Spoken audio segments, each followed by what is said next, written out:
Hi guys. I made a paid service in Telegram where you will find a great collection of fanfiction audiobooks organized and regularly updated. What you get? An unlimited access to the full audiobook library. New fanfiction audiobooks added regularly. You can play audios directly from Telegram anytime. Joining our service is available through a monthly subscription of $5. You can pay using PayPal or Ko-fi. So what are you waiting for? Send me a message on Telegram or Discord. I will provide the payment details. After the payment is confirmed, you will receive access to the private Telegram channel containing all audiobooks.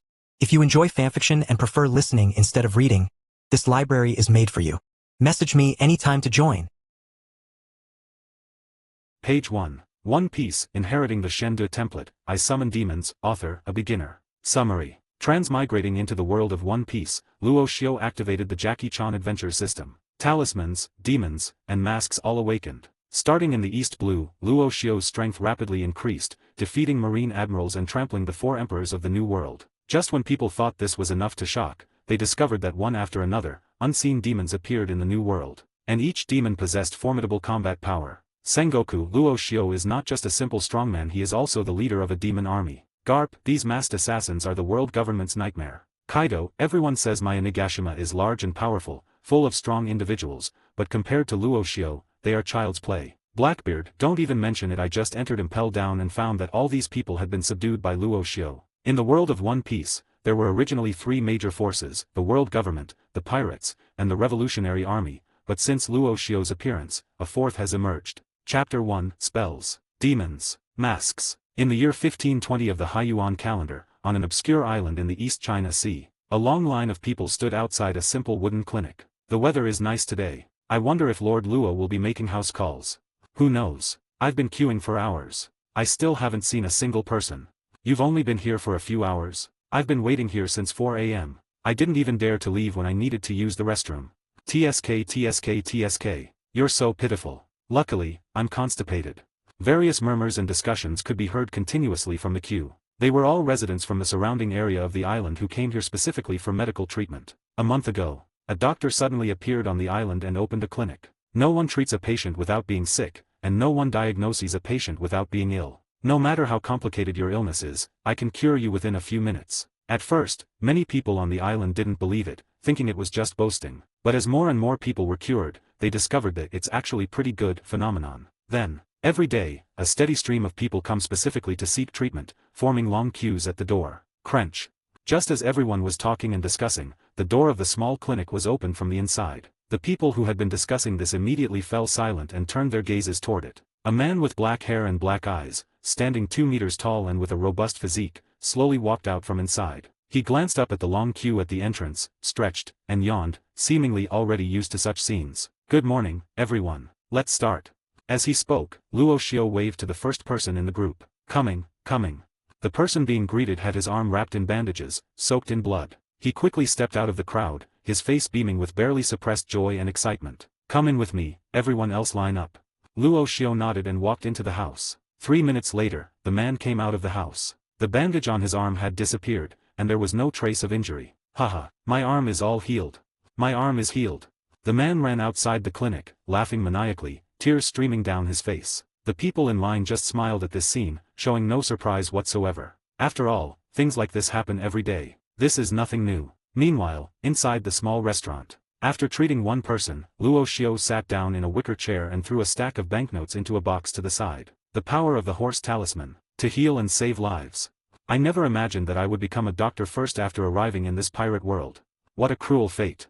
He is a time traveler. I traveled here a month ago. In my past life, I was a college student who loved watching anime. One day, while rewatching a classic anime in my dorm room, Jackie Chan Adventures, my phone suddenly exploded. Everything went black, and when I opened my eyes, I found myself transported to the world of One Piece. At this point in time, Luffy had just set sail, Enel was still reigning supreme on Skypiea, the Marineford War was still a few years away, and many of the supernovas had not yet matured. A legend is slowly being written. Although, when Luo Shio read comics in his previous life, he often fantasized about his physical body being transported to another world and fighting against the strongest people there. What an exhilarating feeling that would be. But it actually happened. He found. Oh shit. I didn't feel any sense of exhilaration, instead, I felt quite panicked. Being there, the first thing Luo Shio had to think about was how to survive. Because there are too many powerful people in this world, the 4 emperors, the marine admirals, the 5 elders, and none of them are easy to deal with. Fortunately, when I transmigrated, I was watching Jackie Chan Adventures and had the accompanying system with me. Thinking of this, Luo Xiao silently said in his mind, "Open the system."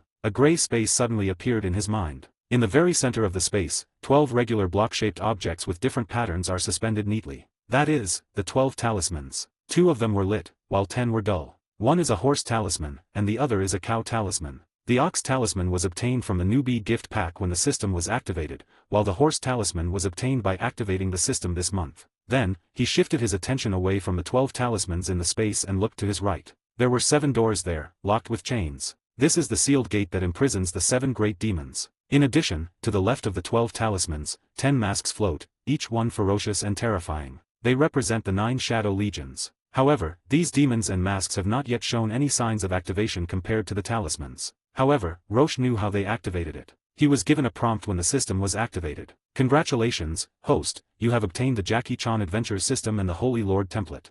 The host will receive 12 talismans, 7 demons, and 10 masks. The method to awaken an ancient demon, absorb and fuse with a devil fruit. How to obtain the shadow mask, defeat powerful opponents and obtain leadership points corresponding to the bounty amount." These system messages would sometimes resurface in Luo Xiao's mind. "I just don't know exactly how many devil fruits or how many leadership points are needed. Although I know the method, I don't know the quantity. This can only be known after actually doing it." Coming to his senses, Luo Xiao didn't bother to think about it anymore and continued his treatment process. Next. Boom. The words had barely left his lips. The wooden door of the clinic was violently pushed open. Luo Xiao frowned and looked up. A man nearly 3 meters tall, carrying a large machete and with a scar on his face, strode in with an arrogant expression. "So your name is Luo Xiao?" He was quite familiar with Luo Xiao, and sat down opposite him with a loud voice. "May I ask who you are?" Luo Xiao asked calmly and politely. "Never mind who I am, let's see if my injuries can be healed," the man said, slamming his broadsword into the ground. As he spoke, he tugged at his clothes and saw a horrifying wound on his waist, with blood congealed on the surface. Qin Zhe glanced at him briefly and knew that this guy must have been stabbed in the kidney. "It can be cured, but it will cost extra." Chapter 2. Ask around. "I'm known as the blood-handed butcher." "No problem, if it can be cured, you can name your price." The man with the big knife waved his hand, showing that he didn't care about money at all. "Lean forward a little, don't resist." Luo Xiao's hands glowed with a milky white light and rested on the man's waist. Page 2. Suddenly, under the light, the wound on the man's waist was healing at a speed visible to the naked eye. In no time at all, it was completely healed, and the blood clots on the surface disappeared. The power of the horse talisman, it can eliminate all illnesses in the user's body, remove all pain and injuries, and restore any shattered or damaged objects to their original state. Moreover, this ability can be used on anyone other than the host. Good, very good. You are just as rumored. Your medical skills are superb. The man moved his body, and the pain in his waist was completely gone, showing no signs of having been injured before. 100,000 berries in total, Luo Xiao said, withdrawing his hands. The original price was 50,000 berries, but after adding money, it became 100,000 berries. This is a very fair price in the entire One Piece world. Ha ha ha, pay up. I, a Yordle, have been a pirate for over 10 years, and all I've ever heard of is money going into my pocket. I've never heard of money going out of my pocket. With a whoosh, Yodel pulled out his greatsword. The blades flashed, and an imposing aura erupted. "I'm in a good mood today, so take some more money from the box and I'll pretend nothing happened." Yodel's eyes were greedily fixed on the wooden box full of berries. His face was full of drooling. "So, you're thinking of getting something for free from Luo?" Luo Xiao shook his head, somewhat amused. "They didn't even bother to find out what my name is in this area. Known as the Bloodthirsty Butcher." The child couldn't sleep at night after hearing this. Slowly rising from the wicker chair, Roche and Yodel faced each other. His 2-meter height made him appear somewhat short compared to the other person's 3-meter height, but their momentum was far superior to the others. "Humph, kid, then I'll just have to rob him." Yodel grinned, then swung his arm and slashed his broadsword down at Luo Xiao. Upon seeing this, Luo Xiao's lips curled up slightly. Next moment, he raised his arm, and an explosive force instantly filled his fist. 2 fingers, like 2 iron clamps, gripped the incoming broadsword. Then, apply force with your fingers. Clang. The broadsword was violently broken by Roche, and several small blades flew out and pierced Yodel's body. There was also a razor blade, which Roche held in his hand. Immediately following, in the instant Yodel cried out in pain, Roche unleashed another punch, slamming into Yodel's arm like a hammer. Click. His arm was immediately broken. The power of the Ox Talisman. The possessor will have immense strength and a robust physique. The power will increase as the developer's abilities improve. Luo Xiao was 1.8 meters tall in his previous life, but due to the Ox Talisman, he grew to 2 meters. Its power is terrifying, as if a primordial beast is hidden within its body. A small-time pirate from the East China Sea. That's a hand-held pinch. All of this happened in an instant. The Yordle didn't even have time to resist after a series of maneuvers. I am going to kill you. You bastard. I'll chop you to pieces. Yodle's arm was still being held by Rosh, and he couldn't break free at all. But his mouth was still shouting. Lean forward a little, don't resist. Luo Xiao smiled, twirling the blade between his fingers. Subsequently, puff. The blade pierced Yodle's waist, cutting a large gash. With a scream, Luo Xiao quickly took out the kidney that he had just healed. If you don't pay, you can't enjoy the benefits of medical care. Even elementary school students understand this principle. Okay? Luo Xiao looked at the kidney in his hand and raised an eyebrow. It seems like I chose the wrong one. The kidney on the right side was treated, but the tissue taken was from the left side. Puff. The blade pierced the man's right kidney, cutting a large gash. With another scream, Yodle's other kidney was also removed. That's right. Rosh looked at the two symmetrical sides of the Yodle and expressed his satisfaction. He then threw 2 kidneys in front of Yodle. Take your kidneys with you, don't dirty my place, and get out. The other person was already drenched in sweat and his face had turned pale with pain. My heart was filled with extreme fear. They no longer dared to be stubborn. He grabbed 2 bloody kidneys and scrambled out of the house. Hey, who's this brute who dares to cause trouble here at Lord Luo's place? Now look what happened. We came in through one hole, saw a doctor once, and now we're in 2. What a hellish joke. This is considered good. A few days ago, someone had their arms and legs chopped off. They couldn't even crawl out.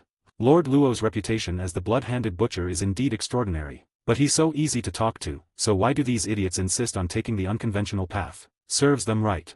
Seeing Yordles cut in line and then flee in a sorry state, the people in line seemed to have anticipated this scene. They all stared at the man running through a trail of blood as if he were a fool. They knew perfectly well that Roche was the doctor of this small island. But he is also the only strong man on the island. Whether they are pirates or anyone else, anyone who doesn't follow the rules will be cruelly thrown out. The diseases that are cured can be returned to you, double the amount. However, if you behave yourself, prepare your money, and wait in line properly, nothing will happen, and you can even enjoy excellent medical treatment. Inside the room, Luo Xiao wiped the bloodstains with a rag, then threw it aside, his face showing no emotion. He knew that to survive in the dog-eat-dog world of pirates, he had to show an iron fist. Violence is always the simplest and most effective way to communicate in this world. Otherwise, you're just destined to be bullied. Next. Luo Xiao sat back in his chair and continued his treatment. Crunch. Not a moment. The door was pushed open. A woman with short, shoulder-length blonde hair, delicate features, and wearing a short-sleeved shirt walked in timidly. Upon seeing Luo Xiao, he seemed even more at a loss. Where is the illness? Luo Xiao asked, looking up as usual, when someone came in. But the next moment, Luo Xiao's expression froze. I go. Is this, Nami? Good heavens, he never expected to run into a character from the original work here. Without any warning, and without. Ahem. After a pause, Luo Xiao's expression returned to normal. I'm not sick. Chapter 3 Nami's Request. The Next Rabbit Talisman. Page 3. Nami sat down opposite Luo Xiao and said in a slightly trembling voice. No illness. Luo Xiao frowned slightly. Why would you come here if you're not sick? As he spoke, he couldn't help but glance at Nami up and down. At this time, Nami's figure wasn't as exaggerated, and her personality wasn't as cheerful as it would become later. She still looks like a young girl with many worries on her mind. I'm not sick, but there are people in my village who need medical treatment. Nami blinked and whispered. Oh. Luo Xiao nodded slightly, and then. I want to ask you to come to our village for treatment.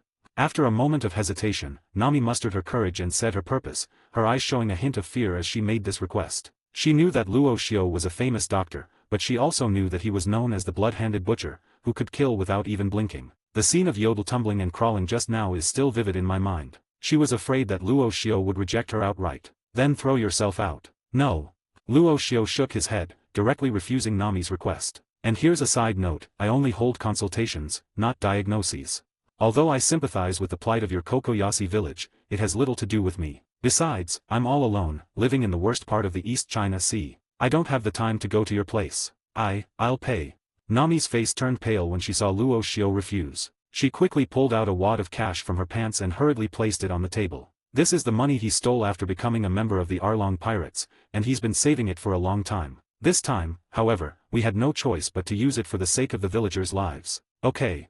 Luo Xiao raised an eyebrow, intrigued by the crumpled banknotes. In his memory, Nami was a notorious money grubber. They were actually willing to bleed so much. But then I thought about it again and realized it. Compared to money, the villagers of Kokoyasi seem to mean more to Nami. This is also why she wants to raise 100 million berries. It was all to free the entire village from Arlong's control. How much are you willing to pay? Luo Xiao offered a way out and asked. 1 million berries. Nami gritted her teeth, practically spitting out the words. It's clear how much determination she had to make this decision. Tell me what's wrong with your villagers first. Without directly agreeing or refusing, Luo Xiao asked instead. They're dying.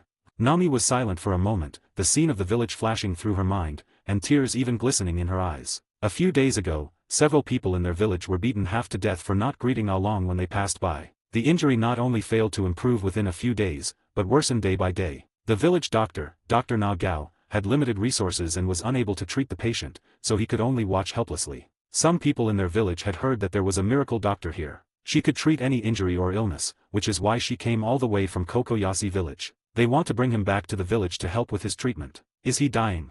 Please tell me quickly. Upon hearing this, Luo Xiao immediately perked up and asked. Through Nami's brief description, Roche learned the whole story. In an instant, he had an idea. I have to go. This is a golden opportunity. Perhaps, it can awaken the next talisman. Yes, it's about awakening the next talisman. Luo Xiao didn't really want to be a doctor by opening a clinic here. The real purpose is to awaken the third talisman, the rabbit talisman. After a month of exploration since the system was activated, he discovered that the method of awakening a talisman is related to the degree of fusion with the previous talisman. For example, the newbie gift pack includes the awakened ox talisman. During this period, Luo Xiao exercised every day. Do 100 push-ups, 100 supine push-ups, 100 squats, and a 10-kilometer run every day. As his physical strength continued to increase, sure enough, the light of the ox talisman in the space gradually rose, until it reached a critical value. Snap! So fast! The second talisman has been awakened. That is, the horse charm. Using this as a foundation, we can continue our reasoning. The reason for opening a clinic on the island to treat different patients is to integrate and utilize the power of the horse talisman. Clearly, if you bring a dying person back to life, you can undoubtedly unleash the full potential of the talisman. Lord Luo, you will go, won't you? Nami asked, her eyes brimming with tears as Luo Xiao remained silent, as if she were about to burst into tears. Of course. Luo Xiao nodded with a smile, snapping out of his daze. Just kidding, there's simply no reason to refuse. They give you money and a chance to activate the third rabbit charm. I'll go with you after my doctor's appointment this morning. Thank you. Nami's face lit up with uncontrollable joy when she heard that Luo Xiao had agreed to her request. Luo Xiao's words represented the villagers' hopes. Then I won't disturb you any longer, I'll take my leave now. Nami bowed repeatedly to Luo Xiao, expressing her gratitude. Fearing that Luo Xiao might change his mind, Nami stormed out after saying all this. Rockefort continued with his work. Next. Lord Luo, it's me. Time flies, like a fleeting moment. In the blink of an eye, the morning had passed. Everyone, please leave now, we're closing up shop. No house calls this afternoon. Luo Xiao stood at the entrance of the clinic and shouted to the people still queuing outside. Ah, Lord Luo, I've been waiting for almost 10 hours. You've only been here for 10 hours, but I've been on guard for a whole day. Passing by in almost 2 days. The crowd groaned and complained incessantly. How? You have a problem with that? Luo Xiao glared at them, and everyone immediately fell silent and dispersed, deciding to come back another time. Nami, who had been waiting outside the clinic, quickly ran up to Qin Zhe. Lord Luo, when will you be able to come over? Leave now. All right. Nami's eyes lit up immediately upon hearing that they were leaving right now. For the villagers, the sooner the better, as it will not only reduce their suffering but also increase the chances of successful treatment. Afterwards, Luo Xiao tidied himself up a bit and followed Nami towards Kokoyasi village. Chapter 4 Activating the Rabbit Talisman. 1 day later. Early morning. A canvas boat, braving the wind and waves, sails on the sea. Luo Xiao, dressed in black, stood against the wind, leaning on the mast. The salty sea breeze made his black hair dance in the wind. Taking a deep breath of the pure 24K oxygen of the One Piece world, Luo Xiao looked up and saw a blurry island appearing not far away. Page 4. We're almost there. Nami steered the ship, quickening its pace, as excited as a little rabbit. Before long, the boat docked beside the island. Clap. Luo Xiao jumped off the ship and glanced around briefly. Ah, the scenery is beautiful. There is a kind of pure beauty. So, this is my hometown, Kokoyasi village. Isn't it beautiful?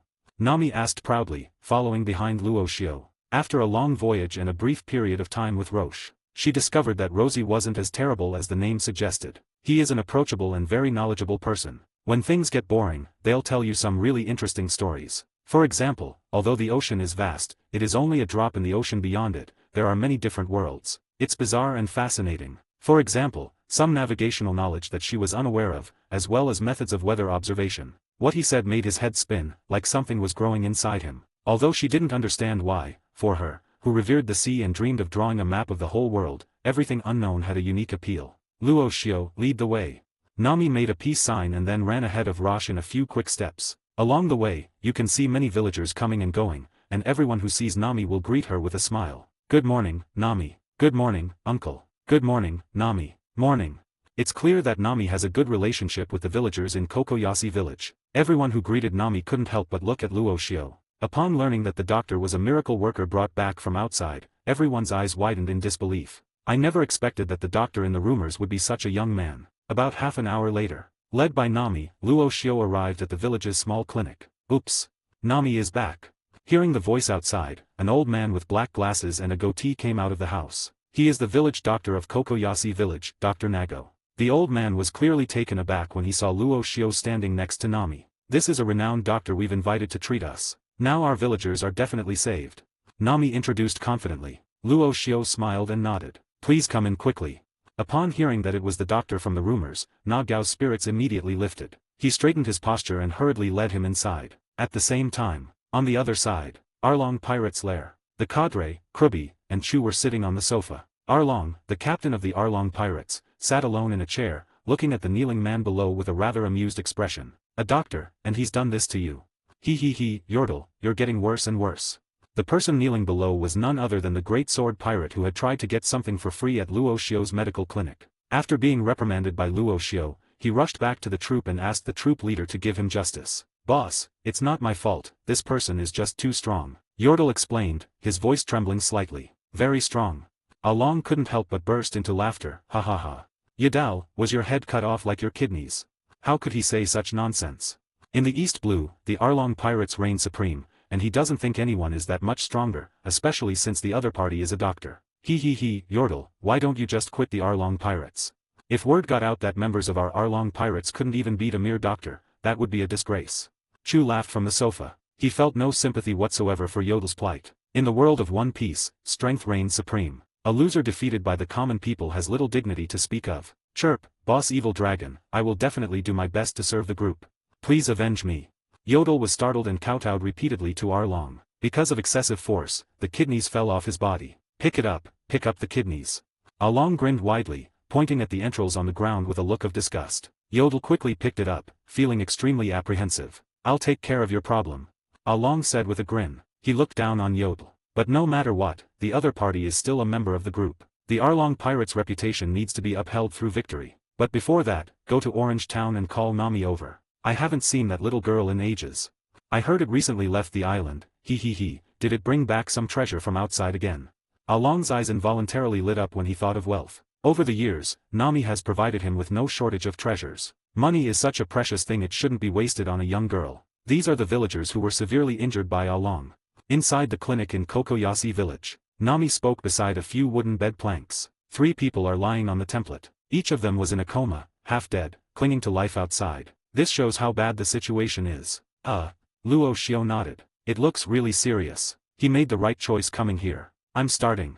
Luo Xiao got straight to the point, without wasting any more words. Next moment, he placed his hands on a villager, instantly activating the power of the horse talisman. Milky white light gathered in the palm of his hand and then transmitted into the villagers' bodies. The light, like ivy, climbed over the entire body. Where the light touched, the bruises and wounds disappeared completely. 5 minutes later, the villagers, who were originally covered in wounds, have recovered. Even some hidden ailments that were previously unnoticed were completely eliminated within these 5 minutes. Follow the gourd and draw the scoop. Luo Xiao saved the other 2 villagers in the same way. Suddenly, the 3 villagers, dispelling the previous lifelessness. As Luo Xiao stopped, the villagers, in a daze, seemed to see a milky white light appear in their minds, and they opened their eyes and woke up. When they learned that it was this young man who had saved them, they immediately knelt down and kowtowed repeatedly to express their gratitude. Ding! Congratulations, host. Activate the 3rd talisman, Rabbit Talisman. Page 5. Chapter 5, Take down Arlong. I'll do it. Upon hearing the system's notification sound, Luo Xiao was immediately overjoyed. Sure enough, the talisman was activated. Open the system. Luo Xiao silently commanded in his mind. In the space of consciousness, the originally dim rabbit talisman is now emitting a pink glow. Rabbit Talisman ability grants the holder extremely fast movement speed, representing teleportation and agility. If developed to its fullest potential, it could allow one to travel through time and return to the past. It represents the ultimate in speed. To be honest, after activating the talisman, Luo Xiao did feel that his body had become much lighter. His legs were brimming with power. He was very curious about how fast he could go. How would it compare to Kizaru, the epitome of speed in this world? At that moment, Nami's voice, tinged with sobs, came over, interrupting Luo Xiao's thoughts. Luo Xiao snapped out of his daze and turned to look at Nami, intending to say something like, "Just take the money and let it go." Suddenly everything went black, and a figure lunged at him in an instant. It was Nami who gave him a big hug. This. Luo Xiao was momentarily at a loss. The girl's delicate fragrance filled the air, and Nami's choked sobs of emotion filled the air. After shaking his head and sighing, Luo Xiao reached out and patted Nami's beautiful back, offering her words of comfort. 1,000,000 berries. Remember to pay me the full amount. What?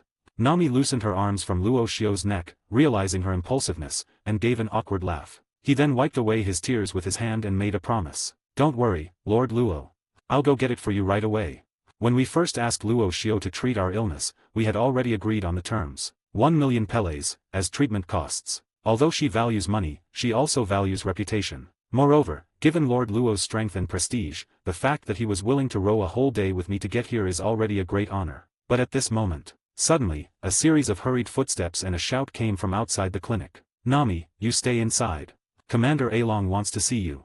The person who arrived was none other than Yodel. At this moment, he stood at the entrance of the clinic, panting heavily. Since his kidneys were removed, he felt his strength rapidly declining. Fortunately, before coming here, the captain had the ship's doctor help him put his kidney back in place. Otherwise, it would have been tough getting here. Oh shit.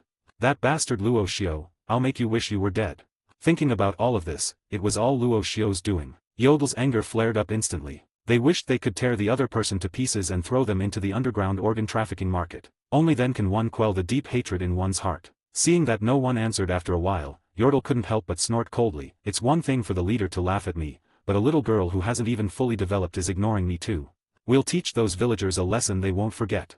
Although Nami is currently a member of the Arlong pirates, the pirates below her actually look down on her. Because of her position, Nami couldn't touch the Yordles, but she could vent her anger on the villagers. These guys are easy to mess with. With that thought in mind, Yodel shouldered his broken sword and swaggered inside. At the same time, inside the clinic, Nami's face turned pale instantly upon hearing the familiar voice outside. She hadn't expected that Yodel would come here to find her after leaving the Luo Xiao medical clinic. Immediately, she realized something was wrong. She absolutely couldn't let him discover Luo Xiao's presence. Otherwise, if Arlong finds out, Luo Xiao will be in danger. Lord Luo, quickly hide.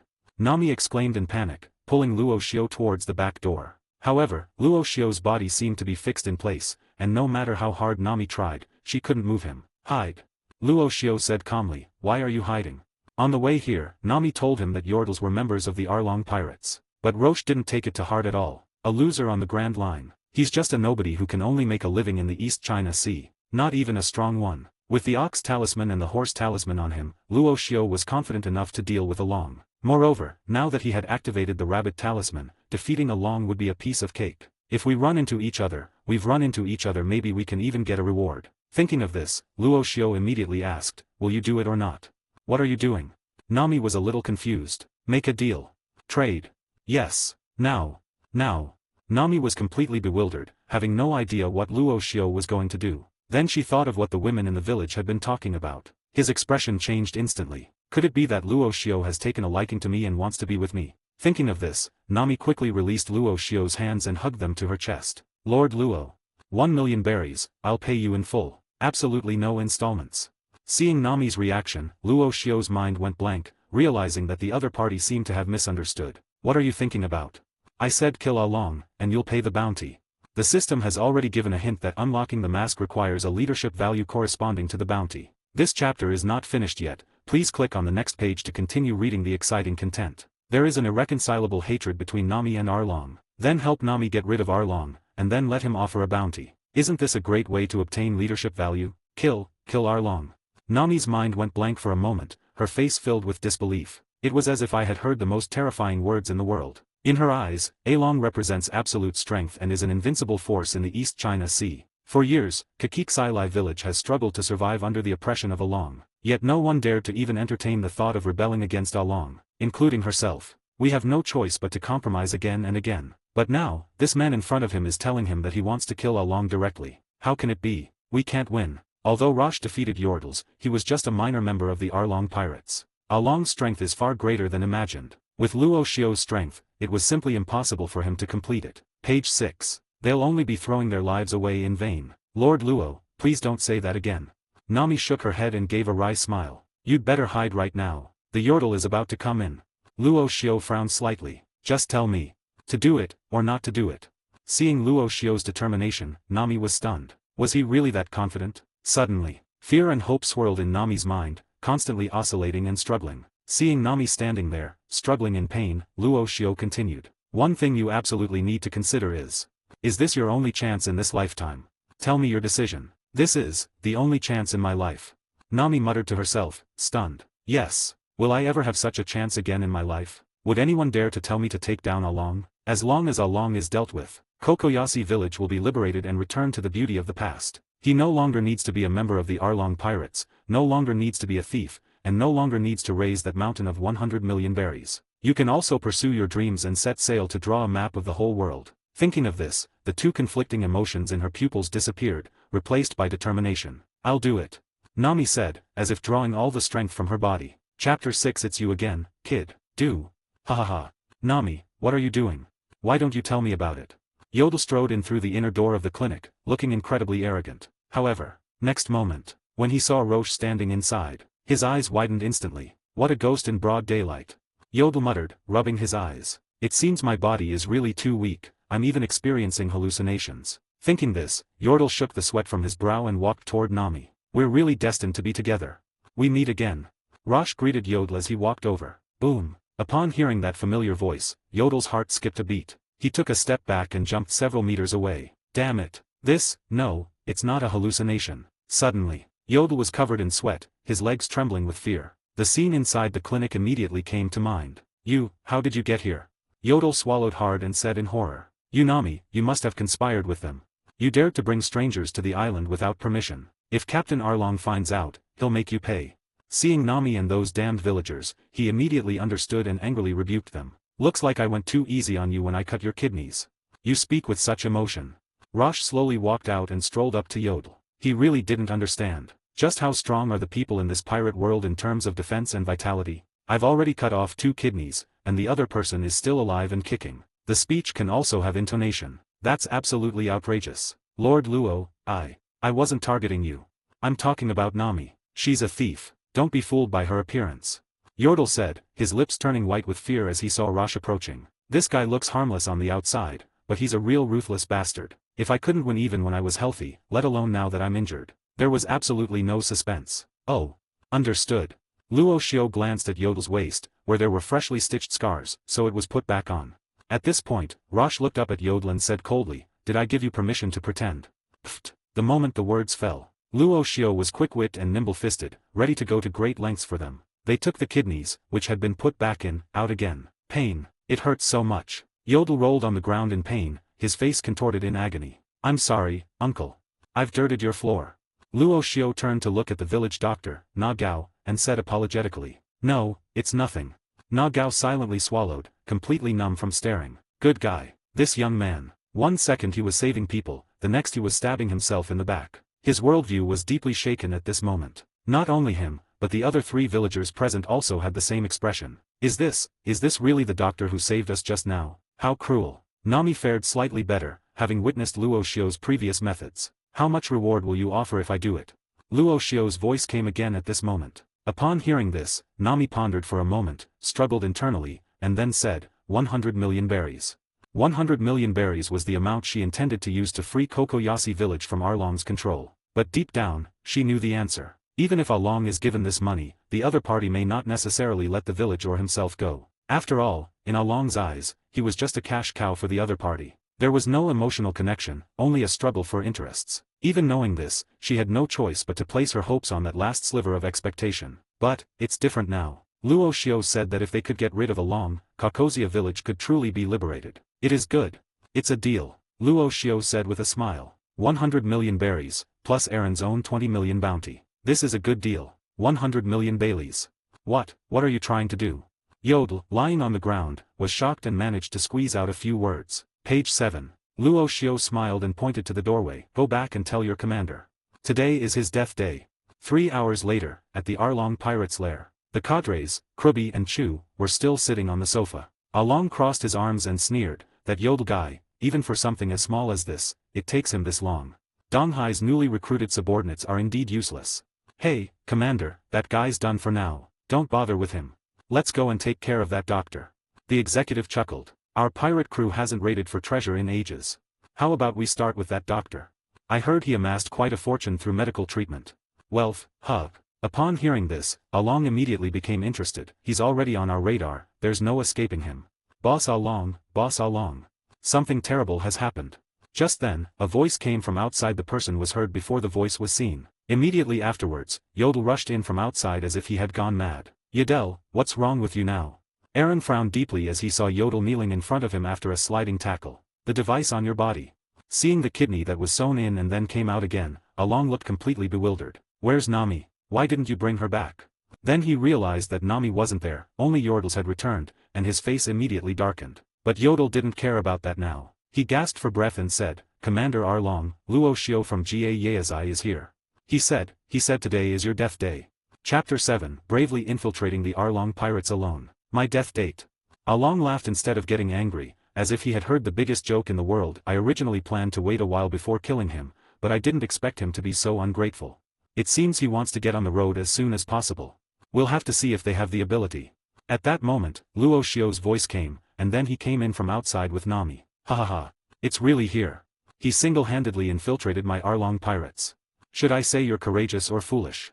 Seeing Luo Xiao come to him all by himself, Arlong laughed so hard his body was shaking. Then, he stopped laughing and looked at Nami, his voice turning cold. Nami, have I been too nice to you lately, that you dare to lead the way to a stranger?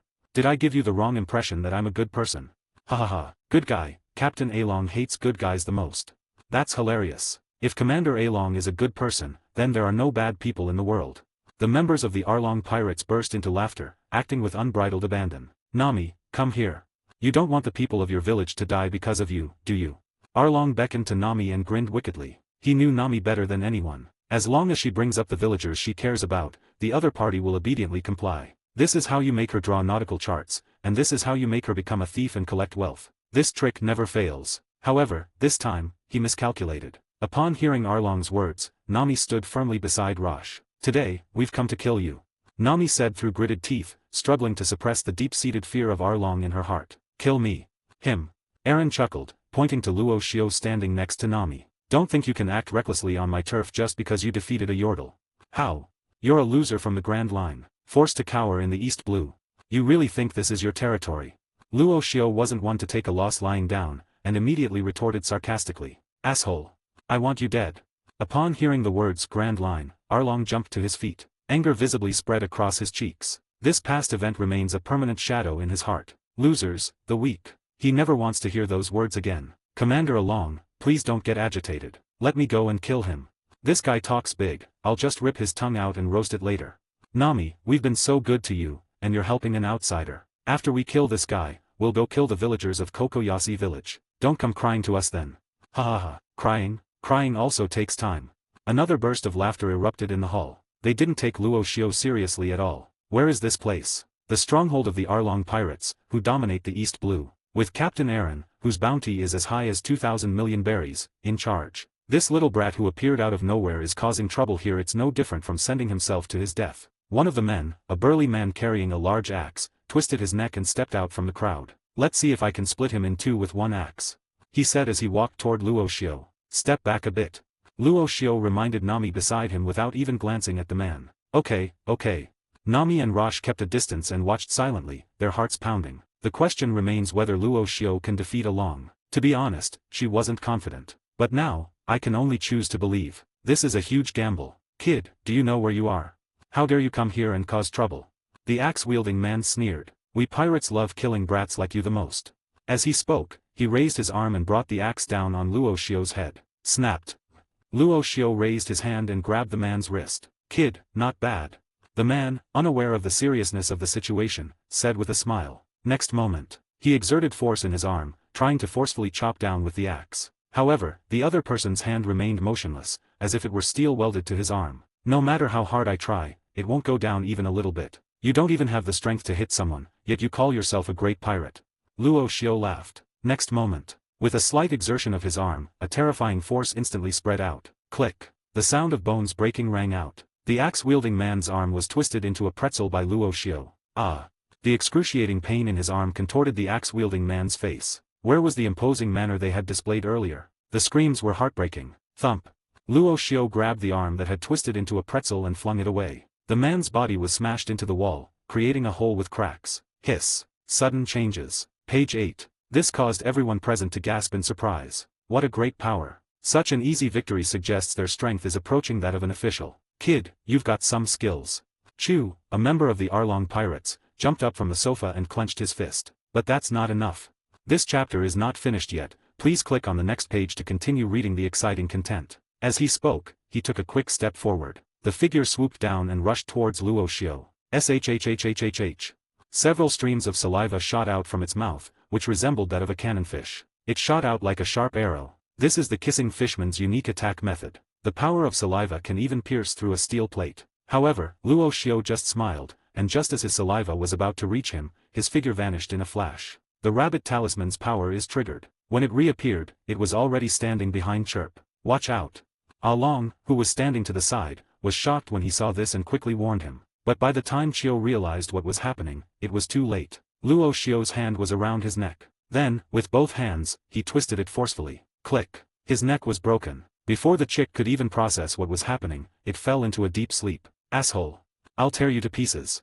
Arlong could no longer sit still and drew his sword, Zanfan, from behind him. He didn't care about new recruits like Yodel. But a member like Chu was someone who had been by his side since his time with the Sun Pirates. They've been with me for so long, and we usually have a very good relationship. But now he's dying right in front of me. Unforgivable. He vowed to make Luo Xiao suffer an unbearable death. Boom. Arlong stomped his foot hard on the ground. The ground immediately shattered. His figure shot towards Luo Xiao like a cannonball. Chapter 8. Terrifying Regenerative Abilities. The sword in his hand, carrying a whistling sound, was extremely sharp. However, he was fast, but Roche was even faster. He sidestepped the attack. Then his calf lashed out like a whip, striking Arlong. Boom. With a loud bang, Arlong felt as if he had been hit by a piece of steel weighing tens of thousands of pounds. Its body deviated from its original trajectory and flew sideways to the side. 1000-watt straight fist. Just as Arlong's attack failed, the executive Krubi made his move. He is a 40th Dan master of Fishman Karate, whose special move, the 1000-tile punch, can break 1000 tiles underwater. On land, although its power is somewhat reduced, it is still definitely not something an ordinary person can withstand. Accompanied by the force of the water flow, his fist arrived in front of Luo Xiao in an instant. Feeling the attack coming at him, Luo Xiao slowly exhaled a breath of stale air. The ox talisman in the system space began to flash. A tremendous power permeated every part of his body. Bang bang bang. The stone slabs beneath our feet seemed to be pressed down by an immense force, with continuous popping sounds. Boom. Without any hesitation, Luo Xiao chose to confront the issue head-on. Suddenly, their fists collided. It erupted with a tremendous sound. Kid, dare to take my punch head-on. You're number one. Ah. However, before he could finish speaking, Krubai felt a piercing pain in his arm, and his face turned pale instantly. How is it possible? His strength, enough to shatter 1000 tiles, had no effect whatsoever. On the other hand, the other side seemed to still have some strength left to spare. Just how terrifying power is hidden within this seemingly ordinary person? You'll get distracted while fighting.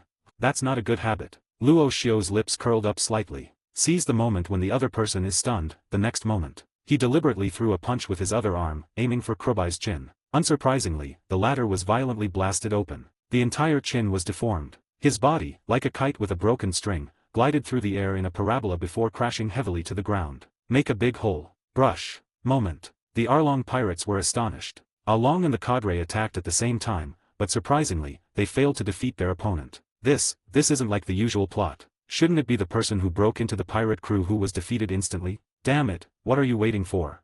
Attack together. Arlong, who had been knocked away, stood up from the rubble and roared at his men. He's been in the Grand Line for so long. They do have a good eye. After just a brief exchange, it was clear that the opponent was a tough nut to crack. Damn it, with so many of us, what kind of trouble can a kid who hasn't even grown a beard yet cause? Each of us, with a knife, could chop him into mincemeat. Kill them. Avenge the Chio cadre. The pirates watching were sharpening their swords, their blades gleaming. A dozen or so pirates shouted battle cries that shook the heavens, each using their own skills to kill Luo Xiao right there. Nami looked on with worry as she watched Luo Xiao fight the entire pirate crew alone. Her fingers gripped the hem of her clothes tightly. However, for Luo Xiao, miscellaneous fish are just miscellaneous fish. Even if their numbers increase, they are still just small fry. Luo Xiao touched the ground with his toes. The ground suddenly cracked open, revealing a crater 3 meters in diameter. His body moved like a black lightning bolt, weaving through the crowd. Each time it lands in front of someone, a terrible scream is heard, accompanied by the body flying out horizontally. Damn it! Arlong's face turned ugly as he looked at Luo Xiao, whose speed was still increasing. My speed is no match for this person. Page 9. How can we fight this? But soon, his expression changed. Hey hey hey. If I can't catch you, I can catch another one. Arlong's gaze shifted from Luo Xiao's fleeting figure to Nami standing to the side. Anyone could see that since Luo Xiao and Nami came together, their relationship must be quite special. He enjoys using other people's weaknesses to defeat them. We can't miss such a great opportunity. Thinking of this, Arlong's lips curled into a grin. The next instant, he suddenly mustered his strength and sprang up. Saemon darts.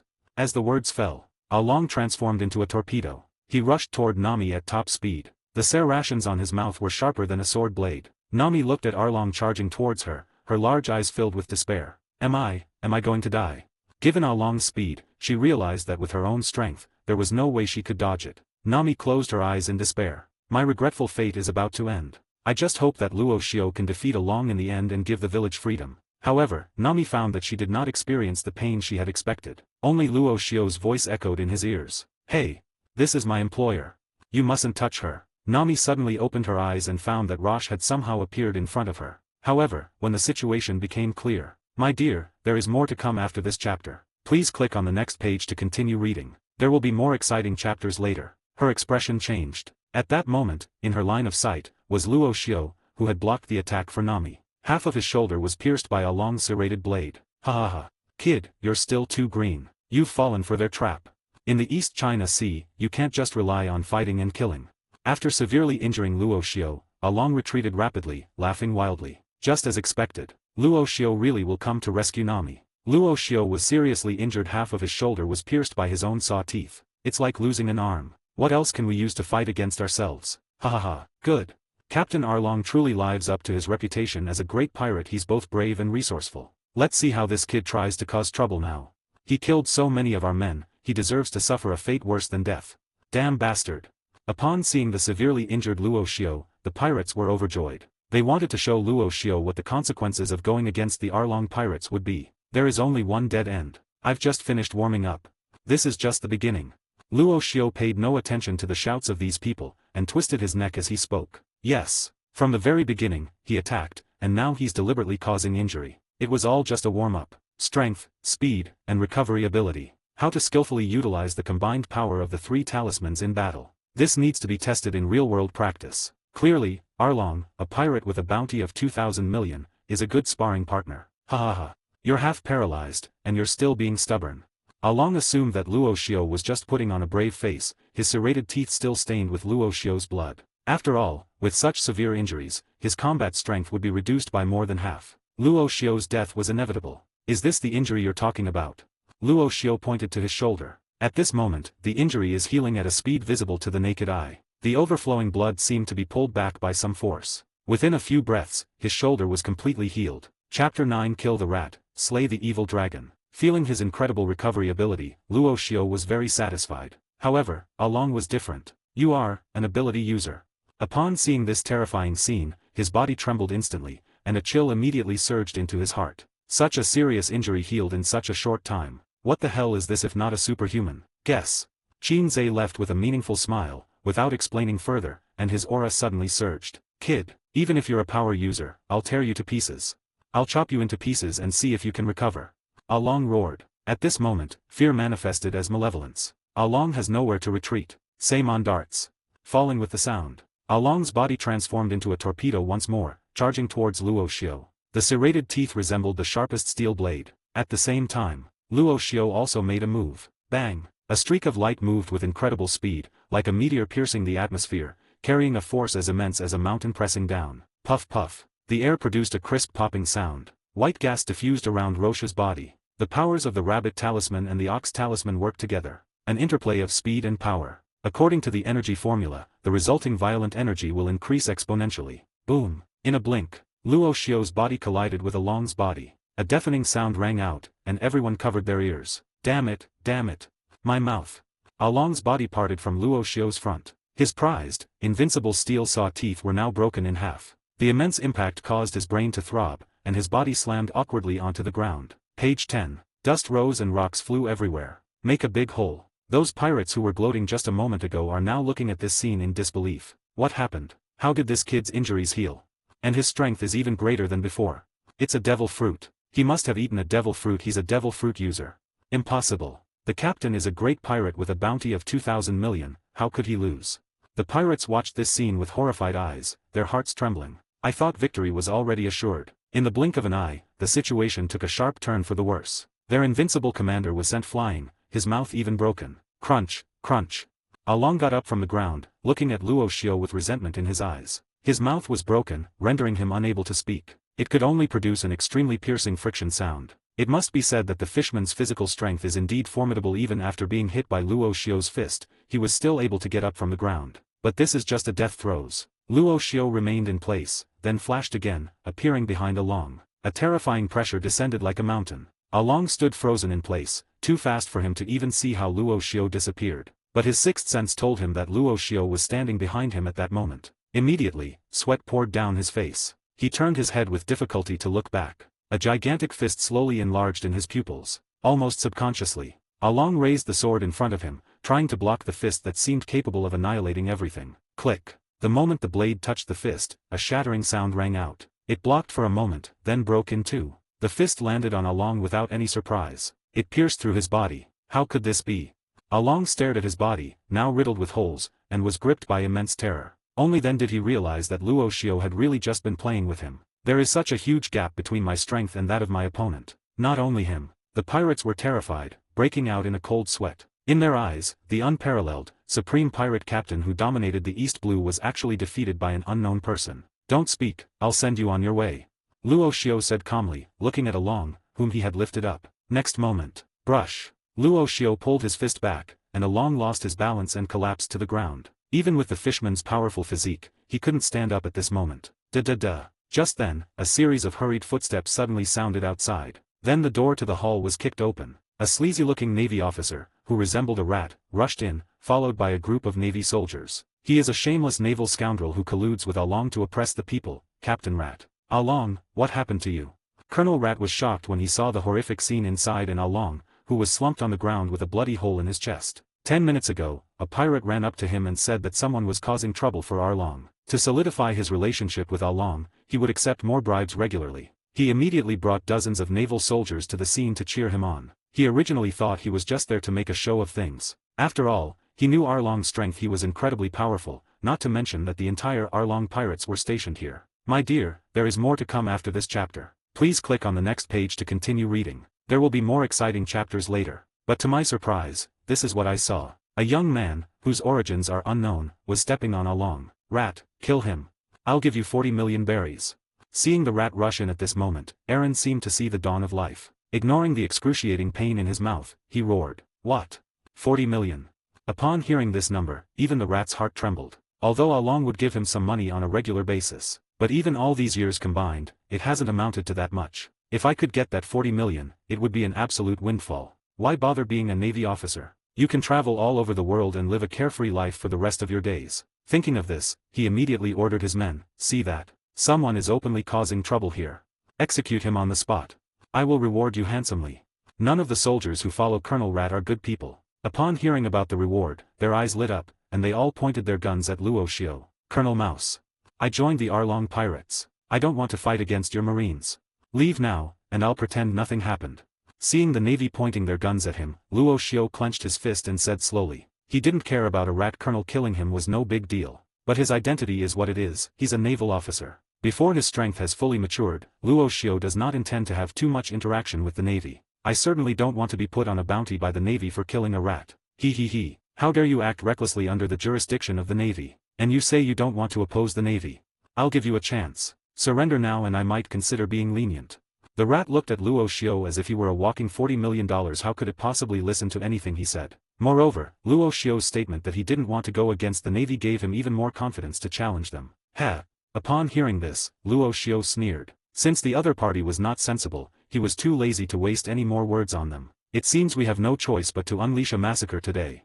Chapter 10 Me, a non-power user. One of the 8 great demons. Luo Xiu didn't want a bounty on his head from the Navy because he didn't want to go through all that trouble, but that didn't mean he was actually afraid of the Navy. With the Jackie Chan Adventures system at his disposal, he has absolute confidence in his abilities. Unleash a massacre. Let's talk about it after you can get out today.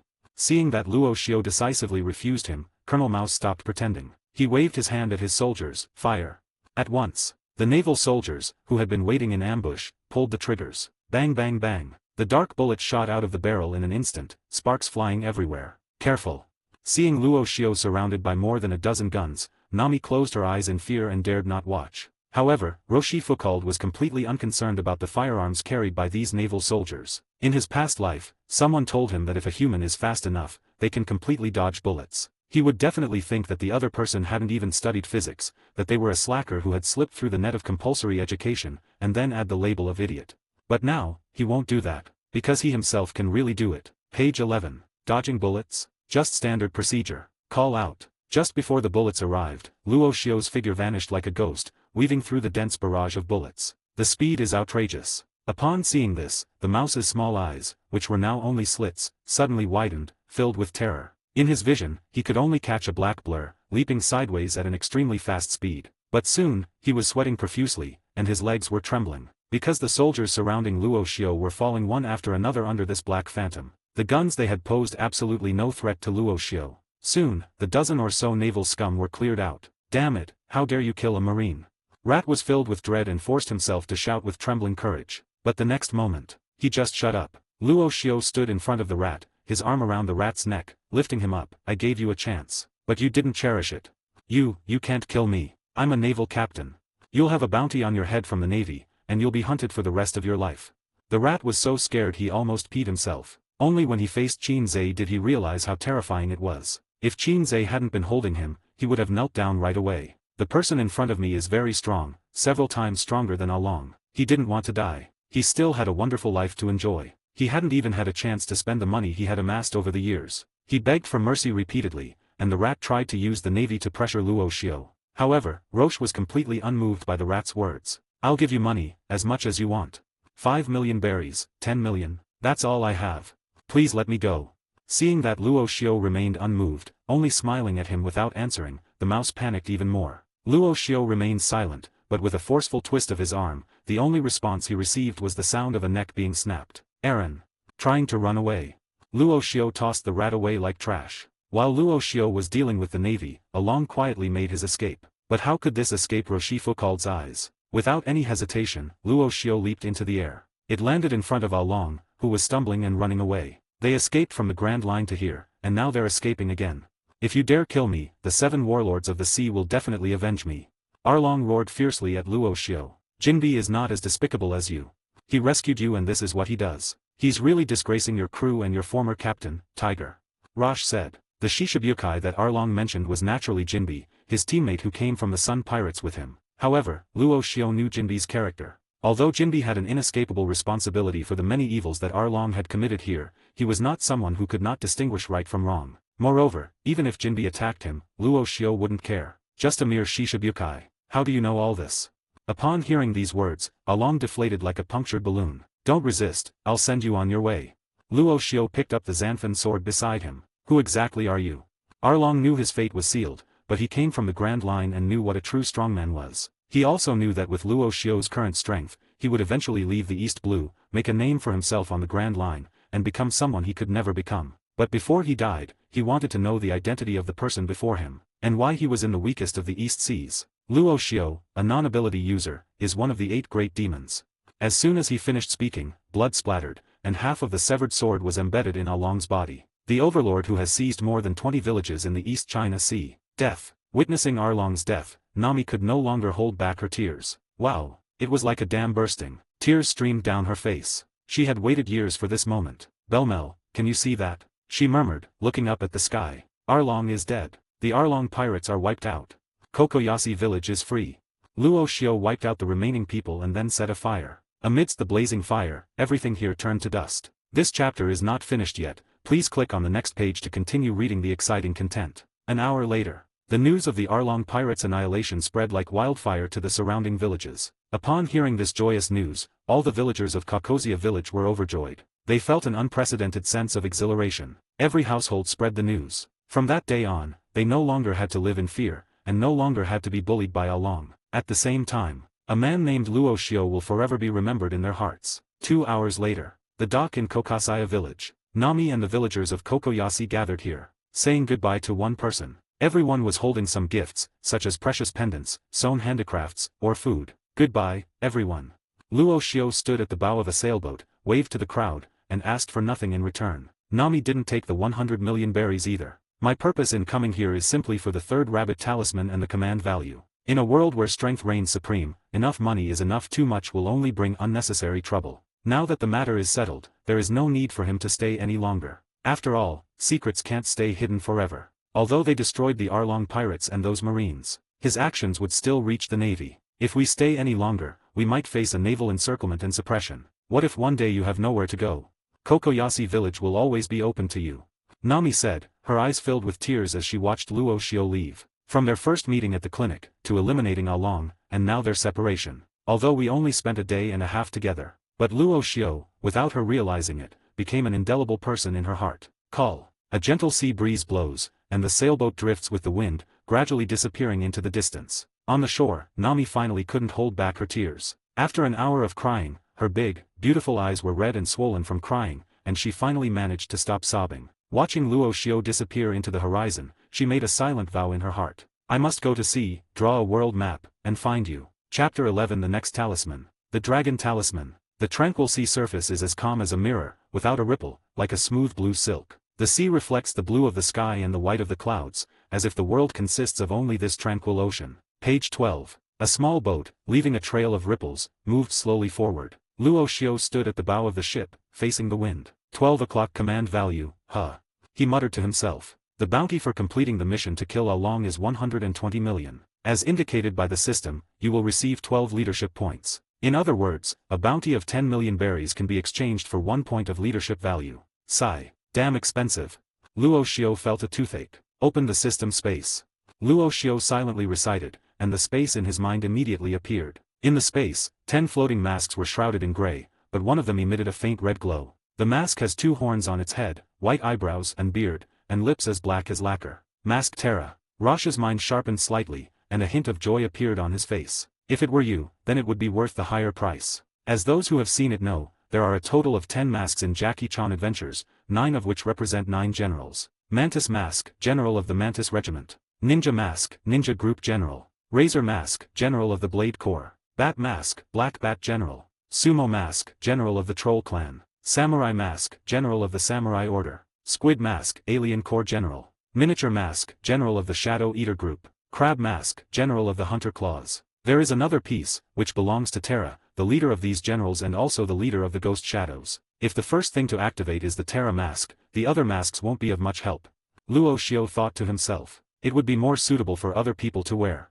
With Terra, one can command other masks to become one's subordinates. It's definitely more suitable to give it to someone else than to wear it yourself. However, these are not the most pressing issues to consider right now. Let's activate the Terra Mask first. Calming himself down, Luo Xiao carefully examined the mask in his mind. Judging from the red light emanating from it, activating it all would cost at least several billion. In the system space, under the 12-point command value, only the chin of the Terra Mask is covered in red. Red is the original color of the mask. In other words, the mask is activated only when the entire mask turns back to its original red color. At least I have some idea now. Although there were many numbers, Luo Xiao had a rough idea of the values, which was better than not knowing anything at all at the beginning. He shifted his gaze from the mask to the talisman. Of the 12 talismans, 3 are now fully lit, representing the horse talisman, the ox talisman, and the rabbit talisman. There's another piece, somewhere between gray and light. This is the next talisman to be activated, the dragon talisman, which is also the Holy Lord's personal talisman. The key to unlocking the talisman lies in fusion. To unlock the dragon talisman, you need to work on the previous talisman, the rabbit talisman. What can I do with the rabbit talisman? Luo Xiao pondered, pacing back and forth on the small canvas boat. The horse talisman is used to help others heal their illnesses. The ox talisman is something you do every day. That rabbit charm is all about keeping running. Speed is key. Mu Ran and Luo Xiao figured it out. They needed to get their legs moving, or rather, to get moving. Then you can't just sit in the clinic all day treating other people, you have to get moving. Go out for a walk when you have nothing to do. Rumble. Just as Luo Xiao was lost in thought, a sudden rumble came from the sea, and the small boat was hit by a huge force, causing it to rock violently. Immediately afterwards, towering waves surged on the water, splashing dozens of meters high as they rushed toward the small boat. There was a snap. The small boat was smashed in two by the waves. Damn it, how dare you cut my ship? Luo Xiao reacted quickly, leaping onto a plank and looking out at the vast sea. Next moment, a colossal creature emerged from the sea. Sea Kings. Luo Xiao's eyelids twitched, and he murmured, "Damn, this thing is huge. The sea monster in front of us is at least 50 meters long by sight. With 2 whiskers on its head and a raised back, it looks like a fat catfish at first glance, but upon closer inspection, it resembles Ms. Puff from SpongeBob SquarePants. Seeing this enormous creature up close is incredibly awe-inspiring. But as shocking as it may be, you wrecked my ship, you have to give me an explanation." With this in mind, Luo Xiao jumped directly onto the back of the sea monster as it thrashed about on the surface of the sea. He then raised his right fist and slammed it down. The fist retracted, then fell, raining down like raindrops. Bang bang bang. The immense power, as if armored, penetrated through the thick layer of fat and was transmitted into the Sea King's body. Even with his enormous body, he was struggling to withstand it. It was in so much pain that it kept rolling around on the surface of the water. Not bad strength. Luo Xiao thought to himself as he clenched his fist. The fact that this effect could be achieved without weapons, using only fists, and not even at full strength, shows that the power alone is terrifying enough. If you add the speed and recovery ability of the talisman, Luo Xiao felt that he was now a low-budget version of Saitama, still being arrogant. After giving the Sea King a lesson, Luo Xiao sat on its head and said. The Sea King was completely subdued, its eyes, as big as small houses, filled with grievance. How dare we move again? It was just passing by, swimming happily, when suddenly someone jumped up and started hitting it, completely disregarding whether the other person could take it or not. What a sin! Snapped. Luo Xiao felt that the Sea King seemed a little unconvinced, so he slapped it hard across the face. Let's go. If your ship has been destroyed, you naturally need to find a means of transportation. This Sea King seems like a good option. It's fast and has a large area to cover. After being hit by a giant punch, even a sea monster with a small brain would understand what the person was trying to do. Following the direction Luo Xiao indicated, it let out a whimper and swam away with all its might. That's it. Luo Xiao stood on its head, using his fist as a rudder and the Sea King as a ship, and sped towards the island of the medical center. Crew members from some passing pirate ships were amazed by this scene. Holy crap, look, someone's riding a Sea King. Damn, pure, unrefined power, it's really fast. I thought I was powerful enough. May I ask whose subordinate this is?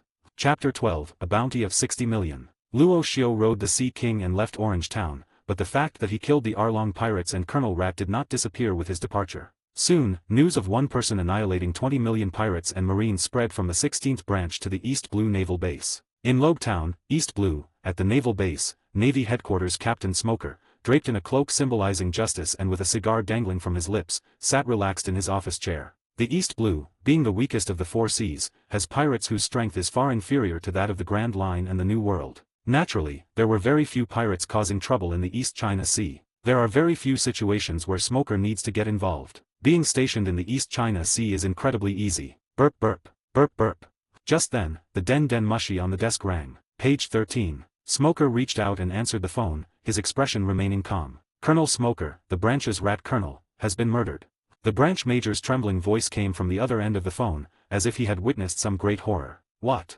Smoker frowned, his calm and leisurely expression vanishing in an instant. He was very familiar with the situation in the East China Sea. There are no more than 5 pirates whose names you can count on your fingers, and their bounties are all barely in the tens of millions. These people killed a naval branch captain, aren't they afraid of being purged? Or perhaps it was after the age of exploration began. Even the weakest East China Sea is not content to be left out. Is it trying to emulate the New World? No, absolutely not. Smoker wanted to nip such a thing in the bud. No matter which pirate it is, they will be suppressed with swift and decisive action. The strength of the Navy and the prestige of the world government will not be allowed to be challenged by anyone easily. Who is this pirate? Smoker asked in a deep voice. Is it that guy, Arlong? In the area ruled by the rats, Arlong, the captain of the Arlong pirates, is the strongest. The bounty is as high as 20 million berries. Although they can't compare to those in the New World who have hundreds of millions, they are still among the best in the East China Sea. If anyone had the ability to kill Colonel Rat, this was the first person he thought of. No, that's not it. Came the denial from the other end of the phone. After Colonel Rat was killed, I immediately launched an investigation and compared the man's appearance with his. We've discovered he's not any of the people on the Navy's wanted list. That means he's not even a pirate. Are you kidding me? Smoker took a deep drag of his cigarette and stood up abruptly. Are you kidding me? A man killed the branch's rat colonel and fled without saying a word. But they didn't even know who the other person was. This makes the Navy look bad. Colonel Smoker, I'm not kidding, and that's not all. It wasn't just Colonel Rat who was killed. The Arlong pirates have also been wiped out. The voice on the other end of the phone trembled more and more, as if the person speaking was there. Smoker's pupils suddenly contracted. He was furious that the rat had been killed, as it was a provocation against the Navy. But the fact that he was able to kill Arlong shows that he is very strong. Explain the whole story in detail. Suppressing his anger, Smoker didn't even bother to smoke his cigar. The Arlong pirates are among the strongest in the East Blue, but it was wiped out by one person without a sound. This person's strength is a level higher than Arlong's. This person is incredibly fast, and his strength is equally formidable. The other major recounted in detail what he had seen outside. And, there's something even more terrifying. The major paused, seemingly trying to calm himself down. This person can recover completely within tens of seconds after suffering a serious injury. Hiss. Hearing this, Smoker's expression grew even more serious. Is he a person with special abilities? A series of information flashed through his mind, but he couldn't think of any devil fruit that could heal a person's hand gesture in such a short time. However, those who can achieve this are undoubtedly only capable individuals. It seems that a remarkable figure has emerged from the East China Sea. Smoker sneered. He was very familiar with ability users, because he himself was a user of the smoke fruit. Describe this person's appearance to me. A voice responded from the other side. Black hair, black eyes, about 2 meters tall, with a strong build. The major suddenly stopped, followed by hurried footsteps. Wait, Colonel. The investigation into his identity is complete. After a series of reports from his subordinates, the major picked up the phone and continued. This man's name is Luo Xiu. He's a doctor, nicknamed Bloody Hand Butcher. Rosh. Doctor, Blood Hand Butcher, Smoker murmured. His brows furrowed deeply. A doctor and a bloodthirsty butcher. What a legendary duo. Humph. No matter who you are, I will bring you back. You have committed such an unforgivable crime in the East China Sea. Whether you are a pirate or a demon, I will bring you to justice. Thinking of this, Smoker hung up the phone and called out towards the door, Tashiji. Squeak. The door was pushed open, and a tall woman with black glasses and a neat short haircut walked in. Colonel Smoker. A bounty on this person.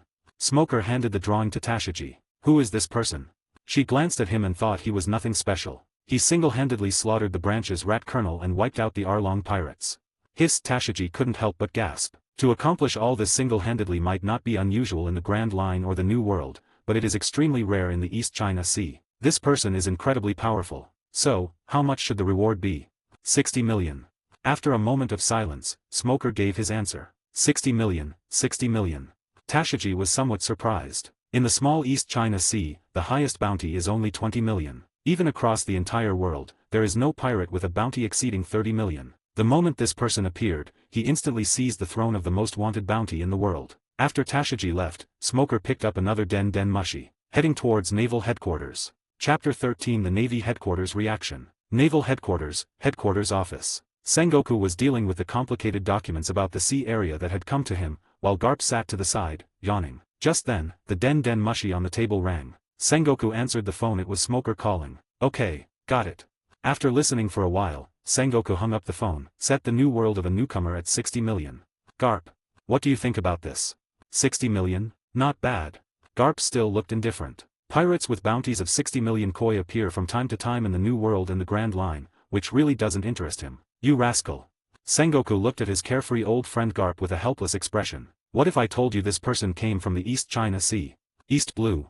Upon hearing these two words, Garp straightened up. In the East Blue, a pirate force of 20 million is practically the maximum. The appearance of a pirate with a fortune of 60 million is quite interesting. But, it's only somewhat interesting. What's this person's name? What did you do to warrant a $60 million bounty from Smoker? He asked casually. Luo Xiu. He single-handedly killed the branch's rat colonel and more than a dozen marines, and also destroyed the Arlong pirates' hideout. Sengoku said. He's an ability user. A devil fruit user, huh? Garp raised an eyebrow. The term ability user might be taken seriously by others, but in Garp's eyes, it doesn't mean anything. After all, the number of ability users he has defeated is countless. So what do you think about this? Sengoku asked, continuing the previous topic. That's a bit too high, Garp said. Page 14. Even if he killed Arlong and the branch's rat, he still felt that the 60 million bounty was too high. However, it doesn't matter. The higher the reward, the shorter the time it takes for the person to be brought to justice. Moreover, the bounty might be gone soon. Smoker is in the East Blue. I'm sure he can handle a pirate with a bounty of 60 million. Garp said, stretching. Seeing Garp's expression, Sengoku shook his head and smiled. Actually, that's what he thinks too. Smoker's decision to offer a 60 million bounty on a newcomer from the East China Sea is really an overreaction. But he knew that Smoker would soon step in and nip it in the bud. Maybe I'll get a call next time. That's what Smoker reported to him, the result of dealing with this person. Garp, stop yawning. Come help me process this data. Sengoku said to Garp, putting the matter out of his mind. There was a pile of documents on the table from the New World and the Grand Line, which made his head spin. I'm sleepy. Garp looked dejected. No way you want me to do this.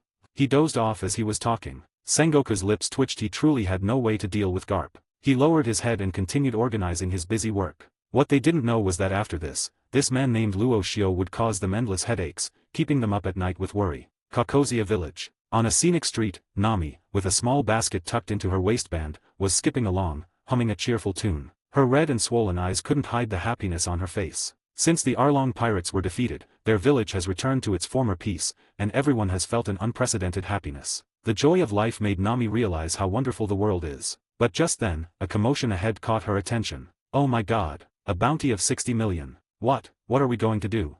The dead Arlong only had a bounty of 20 million, but Luo Shio's has jumped to 60 million. There will definitely be many people who will make a move against Luo Shio for the huge bounty.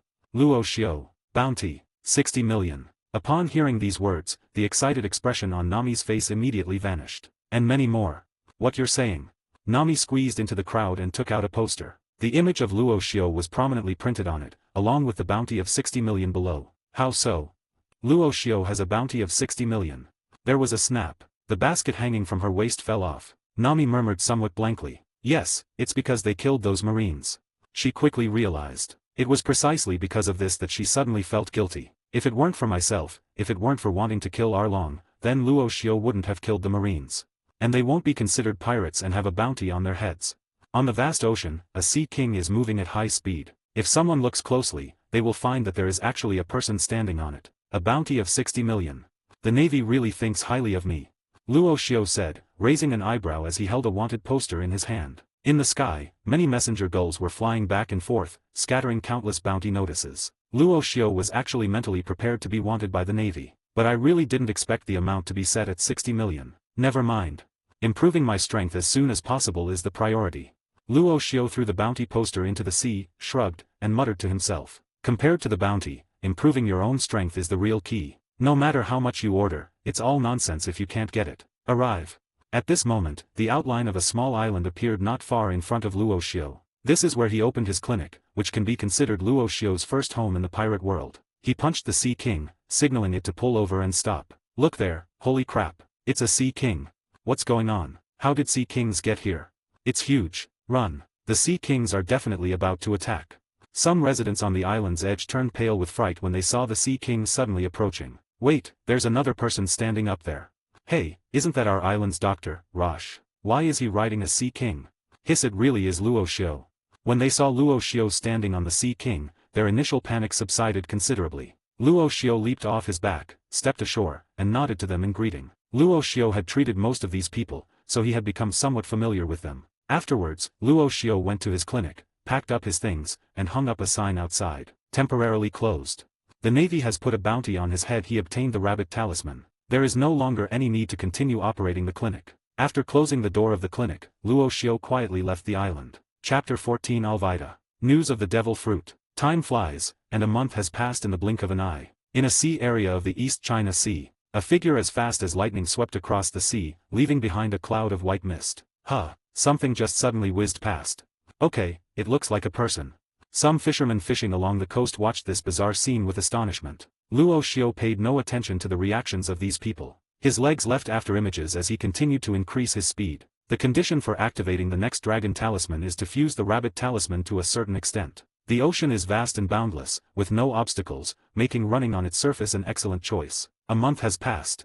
The fourth talisman should be ready soon.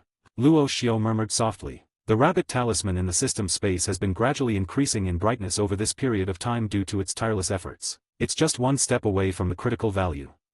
Let's find a pirate ship to rest and resupply. In the world of One Piece, the most common creatures on the sea are not small islands, fishermen, or even the navy, but pirates. Because he had to spend long periods of time at sea, whenever Luo Xiu wanted to rest, he would just find a pirate ship to go on. Whenever the pirates on the pirate ship wanted to cause trouble, Luo Xiu would inadvertently reveal the bounty of 60 million, and soon everyone would start calling each other brothers. Page 15. Luo Xiu's discovery of the clever use of the bounty money saved him a lot of trouble. Of course, he would also encounter some clueless people, but most of them were thrown into the sea to feed the fish by Luo Xiu. Say Chow Chow and Chow Chow will arrive. Sure enough, not far away, a pirate ship is sailing. Luo Xiu sped up and headed towards the pirate ship. Meanwhile, on the pirate ship, a fat woman with freckles all over her face, an obese body, and an ugly appearance, with a spiked club beside her, was standing at the bow of the boat, happily taking a mirror and grooming herself. "My men, am I beautiful today?" she asked her men, striking a pose. "So beautiful. Captain Alvida is the most beautiful woman in the world." The pirates gave her face and cheered in unison. Ha ha ha. Alvida was very satisfied with her subordinate's answer and looked at them, saying, "Since this captain is so beautiful, none of you can be left out. If you could dress up like me every day, I think that would be absolutely wonderful. Tie pants."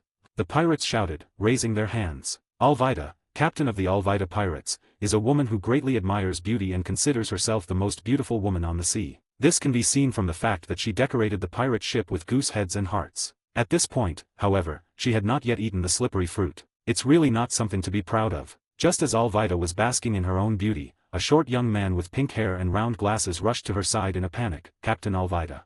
Kobe, have you finished your work?" Alvida snorted angrily, annoyed that Kobe was interrupting her at this time. "Captain, there's someone coming this way," Kobe said frantically, pointing in a direction as his legs trembled. Alvida put the mirror down and looked in the direction Kobe had indicated. Before she could react, a figure leaped high into the air and landed on the bow deck. "Fatty," Luo Xiu blurted out before he could even stand up straight. Judging from Luo Xiu's aesthetic standards, what else could the woman standing in front of him be but a fat woman? You dare call me a fat woman?" Alvida was quick to anger, and she hated being called fat more than anything in her life. The fat on his face twitched. Grabbing the spiked club beside her, Alvida swung it at Rosh. Luo Xiu then realized that this was actually Alvida from the original work. What a coincidence. With a casual wave of his hand, Luo Xiu slapped the spiked club aside. "How dare they offend Captain Alvida? This is intolerable. Everyone, charge. Knock him off the ship. Damn it, this guy looks so familiar. Whether he looks familiar or not, let's teach him a lesson first." The pirates on the ship, seeing that someone had suddenly attacked their ship, drew their weapons to defend the dignity of the Alvida pirates. With a whoosh, they swarmed forward. Luo Xiu shook his head. Dealing with these people didn't require any effort at all. The figure moved. Boom boom boom. Within a few breaths, the sounds of fighting rose and fell. Next moment, the deck was covered with pirates lying haphazardly, including Alvida. Kobe, standing nearby, stared at the horrifying scene with his mouth agape. Wow, that's impressive. In his eyes, Alvida was powerful and domineering, yet she was so easily defeated in front of him. "Bring the food from your ship over here," Roche said. Then, he took out a wanted poster from his pocket and threw it in front of everyone. The moment they saw the bounty poster, the pirates were as if they had seen a ghost. The 60 million yuan reward above dazzled them. They were all trembling with fear. When Alvida saw the information on the bounty poster, she broke out in a cold sweat. The intestines are all regretful. She's a narcissist, but not stupid. What does a reward of 60 million mean? It's the only one of its kind in the entire world. This kind of great pirate would kill me like it's nothing. Do I have to say it again? Luo Xiu said. "Lord Law, I'll go get it for you right away," said Kobe, a handyman on the pirate ship, mustering his courage. At this moment, the only word to describe his feelings is overwhelming passion. He never imagined that one day he would actually see a pirate with a bounty of 60 million. Before long, Kobe came over with a pile of food and placed it in front of Rosh. Luo Xiu glanced at him and said, "Kobe, right." Kobe was flattered, not expecting that Luo Xiu would remember his name, and quickly nodded. "Thanks." Luo Xiu pointed to the food in front of him and said with a smile. Then, he looked at Alvida to the side. Before he could speak, the other person jumped in fright, thinking he was about to be killed, and lay on the ground begging for mercy. "I didn't know you were here. We were just going to Waterwave Island to find devil fruits. If we had known you were here, we certainly wouldn't have come to take it from you." The pirates on the side nodded repeatedly, indicating that they completely agreed with their captain's words. "You just mentioned devil fruits." Luo Xiu raised an eyebrow and asked. "Yes," Alvida said, you didn't know. News has recently spread to Suramisu Island about devil fruits, and pirates from the East Blue are all rushing there. They're hoping to take advantage of the chaos to get their hands on a devil fruit. Chapter 15 The Terrifying Power of Imagination. Waterwave Island. Devil Fruit. Luo Xiu's emphasis is on the last 4 words. To awaken and summon the demons within the system, one needs to fuse with and absorb devil fruits. Without a doubt, this is a rare opportunity. It's important to know that in the world of One Piece, devil fruits are extremely rare items, no matter where you look. Even in the New World, the Grand Line is no exception. Not to mention in the East China Sea, it might not happen even once every few years. Luo Xiu's lips curled up slightly as he asked, where is Waterwave Island located? Alvida pointed in one direction, over there. A brush sound. After getting specific directions, Luo Xiu didn't even bother to eat, and his figure disappeared from the ship in an instant. They waded across the water and raced rapidly toward their destination. Alvida and the pirates were completely dumbfounded by Luo Xiu's method of traveling. At the same time, they also felt a great sense of relief. With Luo Xiu gone, it means there's no need to live in fear anymore. Captain Alvida, shall we still go? After a long silence on the bed, a pirate asked. Go to hell. Alvida's face trembled as she gasped for breath. She didn't want to run into Luo Xiu again with him around. Going there would be no different from suicide. Let's go, back. Alvida wiped the sweat from her forehead. He signaled everyone to sail in the opposite direction, as far away from Luo Xiu as possible. Kobe, what are you still standing there for? How dare you take the food out without permission? Go mop the floor right now. Alvida was furious when she saw Kobe staring blankly in the direction Rosh had left. Page 16. At this moment, the first mate quickly stepped forward and pulled Alvida aside. Captain, you can't scold Kobe right now. He seems to know Luo Xiu. Alvida tilted her big, fat head, not understanding what the first mate meant. Didn't you hear what Luo Xiu just said? He called out Kobe's name and even thanked him. Arita was enlightened, her 2 round eyes widening in surprise. That almost caused a disaster. Luo Xiu knows Kobe and seems to admire him quite a bit. If he treats Kobe the same way as before, what if he gets reported and retaliates against Luo Xiu? This is not possible. Captain, why don't we just let Kobe leave our pirate ship? There's no point in keeping it. The first mate continued. Rather than leaving it on the ship and living in fear, it's better to sever ties completely. That way, whatever happens to Kobe afterward will have nothing to do with them. You're right. Alvida understood what the first mate meant and immediately agreed. He's just a lowly handyman anyway. 1 more is not too much, 1 less is not too much. If necessary, we can just grab another one. Kirby. You won't have to work as a handyman on the ship anymore. I, Alvida, am setting you free today. Alvida said with a broad smile. Kobe had no idea what was happening and his body trembled violently. Why did my captain's attitude suddenly make a 180-degree turn? After a while. Are you telling the truth? Kobe's cowardly nature almost made him cry. He had been on the ship for 2 years, working as a handyman for 2 years. Not a single day goes by that he doesn't dream of gaining freedom and leaving this pirate crew. But every day when I open my eyes, there are only endless chores waiting for me to do. But now, Alvida is actually saying that she wants to give herself back her freedom. This moment feels incredibly unreal. Of course it's true, Alvida said with a smile. In the past, if she saw Kobe crying, she would have given him a good scolding. But it's different now. He also gave Close some money. This is for your 2 years of doing odd jobs on the ship. When you run into Roche after leaving the ship, remember to say hello to him. The first mate added. Luo Xiu. Kobe said blankly. Even the dumbest person can figure out why all this is happening. Bring the ship ashore and bid farewell to the crew member Kobe. Alvida commanded her men, brandishing her mace. Meanwhile, Luo Xiu, who was walking on water, never expected that his casual words would have such an effect. Even if he knew, he wouldn't care. He would only mutter one sentence to himself. The power of imagination is truly terrifying. An hour later, Luo Xiu arrived at Waterwave Island. Where is it easiest to get information? A pirate bar is definitely an option that shouldn't be overlooked. He bought a hooded jacket that covered half of his face, and then headed toward a pirate-themed bar. Sure enough, as soon as I sat down and ordered a drink, I heard the people at the next table discussing something. I heard that several pirates with tens of millions in assets have come to Suramisu Island this time. That's a devil fruit. It's normal for pirates worth tens of millions to come here. I wonder if that bloodhand butcher from the East China Sea with a 60 million bounty will come. Who knows? Just how strong is he, really? It's hard to say. All I know is that he knocked out Arlong, who had a bounty of 20 million, with one punch, and then stomped on and killed Captain Rat of the Navy branch. Damn it, don't talk nonsense if you don't know. He clearly annihilated the Arlong pirates with one punch, and the rat was so scared when it saw it that it died of fright. You're all wrong. I heard that Arlong wanted to pay Bloodhand Butcher 40 million to save his life, but the other party refused, and then a roar killed Arlong.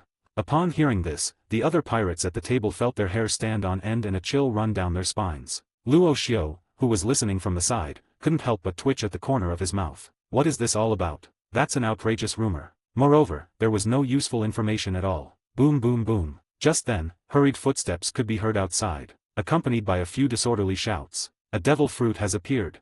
Located to the west of Waterwave Island. Chapter 16 Smoker's Plan. Inside a rather simple room, Smoker, with a cigar in his mouth and his legs crossed, sat with his legs crossed. Colonel Smoker, will Rosh come this time? Tashiji asked, standing to the side. Humph. It's best if he doesn't come, otherwise, let him taste what a smoke bomb tastes like.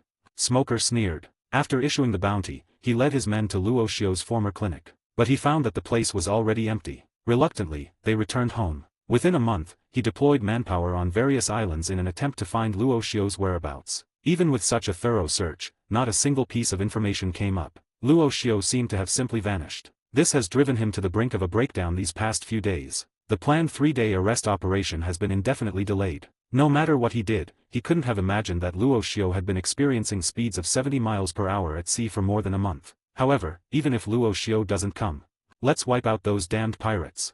The objective of this operation has been achieved.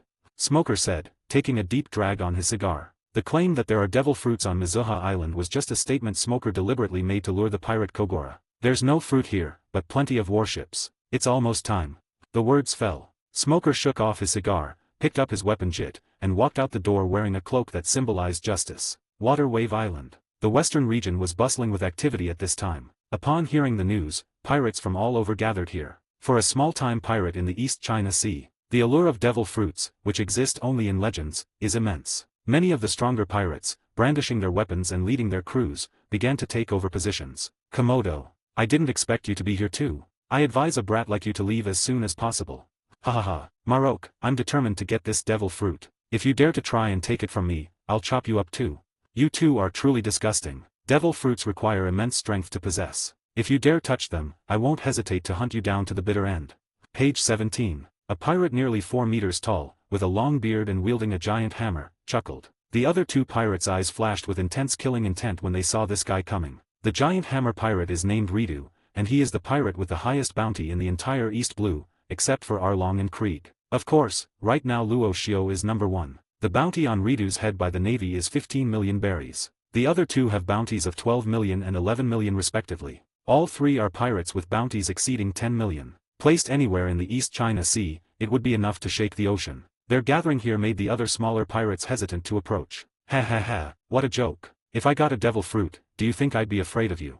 Komodo sneered. As pirates with tens of millions in assets, they believe that what limits their strength is the devil fruit. Perhaps it's because I've been in the East China Sea for too long. Once someone eats a devil fruit and becomes a devil fruit user, they'll be on the throne of one of the 4 emperors, and they feel they can compete for that position. Kid, get out of here. This isn't a place for you. Just then, a loud shout rang out. The speaker was a member of the Ridu pirates. He looked at a hooded man and sneered. What if they don't allow it? The person wearing the hood was none other than Luo Shio. Kid, you're asking for trouble. The crew member slapped the man across the face. There was a click. Instead of the muffled groan he expected, he heard only the sound of his neck being snapped. The moment he made his move, Luo Shio acted first. He casually tossed the body aside and, as if nothing had happened, continued to observe the situation. Ha ha ha, Ridu, is this all your crew is capable of? You're not a good captain at all. I advise you to go back to rowing. Devil fruits aren't something any pirate crew can get your hands on. Crews with such weak strength shouldn't even bother with them. The other two pirates, each with a bounty of over 10 million, were shocked to see Ridu's men being killed. I immediately felt refreshed and relaxed. They started making sarcastic remarks. Kid, you've got some skill. But now, you can die. Ridu's face darkened as he listened to the harsh laughter. He had been in the East China Sea for so many years, and he had never seen anyone dare to kill his subordinates in front of him. Even the Arlong pirates, who have already been wiped out, still have to give themselves some face. This guy, whoever he is, actually dared to kill his own crew member in front of so many people. Next moment, a violent aura instantly swept over his entire body. Ridu swung his giant hammer high into the air. Die to me. Accompanied by a roar. Ridu swung his hammer at Rasha's head. Where did this kid come from? How can he be so blind? They even dared to kill Ridu's crew. They're like young calves who aren't afraid of tigers. Next time, remember to use your brain when you go out. He, if this hammer blow comes down, his brains will probably be splattered out. This is getting more and more interesting. The pirates in the arena burst into maniacal laughter at the sight. This chapter is not finished yet, please click on the next page to continue reading the exciting content. In their view, fighting is not frightening, but rather ignites the fighting spirit within them. In their hearts, this person was already sentenced to death. Next moment, the imagined bombardment sounded. However, it seems to be different from what I imagined. A hammer, drawing an arc through the air, landed with a thud in front of the two pirates with bounties exceeding 10 million. It smashed a hole. The two great pirates were completely bewildered as they looked at the redo weapon that had appeared before them, then looked towards the center of the battlefield. Brush it. Their faces turned pale instantly. My mind was struck dumb. Lei Duo's head was half smashed open, and his body swayed before crashing to the ground with a thud. A pirate with a bounty of 16 million was killed instantly. And it's not just that. The hooded man paused, his movements as swift as lightning. In just a few breaths, all the small fish were dealt with. The ground was littered with corpses. A gust of wind blew. Luo Xiao's hood was blown off, and he stood beside the corpse, looking at the crowd expressionlessly. All the pirates' pupils dilated in shock at that moment. What happened? The second highest bounty pirate in the East Blue was wiped out just like that, and Redu was instantly killed. This person must be incredibly powerful. Even Krieg, who had 50 pirate crews, didn't have that ability. Wait. At this moment, Marok, the pirate with a bounty of 12 million, almost had his eyes pop out of his head, and his breath caught in his throat. Black hair, black pupils. And this face. Yes, it's Luo Xiao with a bounty of 60 million. Chapter 17 finally found you. Not only did he recognize him, but everyone else recognized him after seeing Luo Xiao's face. It's the blood-handed butcher Luo Xiao. Damn it, this is terrible. What about our devil fruits? Let's think about how to escape first. Even Redu got killed instantly. The pirates stared in horror at the person before them. The schadenfreude I felt just moments ago vanished without a trace. Especially the two pirates with bounties of over 10 million, they didn't dare to breathe loudly at this moment. Their bounties weren't even as high as Lei Duo's, yet Lei Duo was instantly killed. The difference is so small that even a child could figure it out. Where is the devil fruit located? Luo Xiao asked calmly, looking at the two pirates at the front. His purpose in coming here was simple, to obtain a devil fruit. But if someone is at odds with him, he will not show any mercy. But on this island, all he saw were pirates, one after another. There was absolutely no useful information related to devil fruits. It's really quite strange. No, I don't know. We're looking for it too. One of the pirates swallowed hard and managed to squeeze out a few words. He was terrified of saying the wrong thing and ending up like Redu. Luo Xiao felt a bit of a toothache. Then why were you shouting so loudly just now? He thought that after arriving here, he would find a group of pirates fighting over devil fruits, and then he would seize the fruits of victory. But this is the situation I never expected. I don't even know where the devil fruit is. Before he could think it through, a pirate's voice suddenly rang out, filled with fear and panic. Page 18. Oh no. Yes, there is the navy. They are approaching this way. Outside Shoabo Island, more than a dozen warships were slowly sailing towards the island. Thousands of naval soldiers, holding long guns, stood on the deck. At the very front, Smoker stood at the bow of the ship. His eyes were fixed on the island of water. Damn it. Why do my eyelids keep twitching? For some reason, the closer Smoker got to Waterwave Island, the faster his heart pounded. My eyelids were twitching too. I have a feeling that something bad is going to happen on Waterwave Island. But that doesn't make sense. What could a small, watery island possibly have to be afraid of? They're just pirates with bounties of a mere 10 or 20 million. Even without using his devil fruit powers, he could sweep through a large area. Maybe I haven't been resting well lately. Smoker patted his forehead and muttered to himself. A short while later, just as the ship was about to dock, Smoker led a portion of the navy towards their destination. Oh shit. Fell into a trap. The moment Luo Xiao learned that the navy was approaching, he realized something was wrong. The pirates had just gathered together when, coincidentally, a navy warship arrived. This is clearly someone fishing. Before Luo Xiao could make any other move, a hissing sound. A thick plume of smoke appeared not far away. All that could be seen was within the smoke. Smoker, a cigar dangling from his lips, coldly surveyed the crowd. Okay. The next moment, Smoker's brows furrowed, realizing that something was amiss. He had encountered pirates countless times and was very familiar with them. They were all cruel and bloodthirsty guys. He even waited a while before coming over, just wanting the pirates to fight amongst themselves for a bit first. But now that there are so many pirates together, they're behaving so well. This is the first time I've ever seen this. And, these people all seem to be afraid of one person. With a hint of doubt, Smoker followed the gaze. It was a young man. Black hair and black eyes. 2 meters tall. Robust build. And many more. That familiar look. Smoker's pupils contracted as his gaze locked onto Roche's face. That's right. Absolutely right. This person was the one I had been searching for over a month. Luo Xiao, who trampled on naval justice, fled abroad. It's Navy Captain Smoker. Damn it, how did he get here? And the Navy too. Hundreds of Navy soldiers are coming. As Smoker looked at Roche, the pirates also noticed Smoker. The colonel of the headquarters, stationed at the entrance to the Grand Line, is a Logia-type devil fruit user. It would be difficult for them not to know each other. Moreover, naval soldiers armed with spears and swords surrounded them at this moment. Quick, run. With a loud bang, the pirates immediately scattered and fled. Who cares about devil fruits anymore? If the Navy catches him, he'll be imprisoned in an indefinite prison and never escape. In their imagination, they believed that their strength was enough to get them into impel down. Roche noticed Smoker, but he didn't run away. The smoke guy.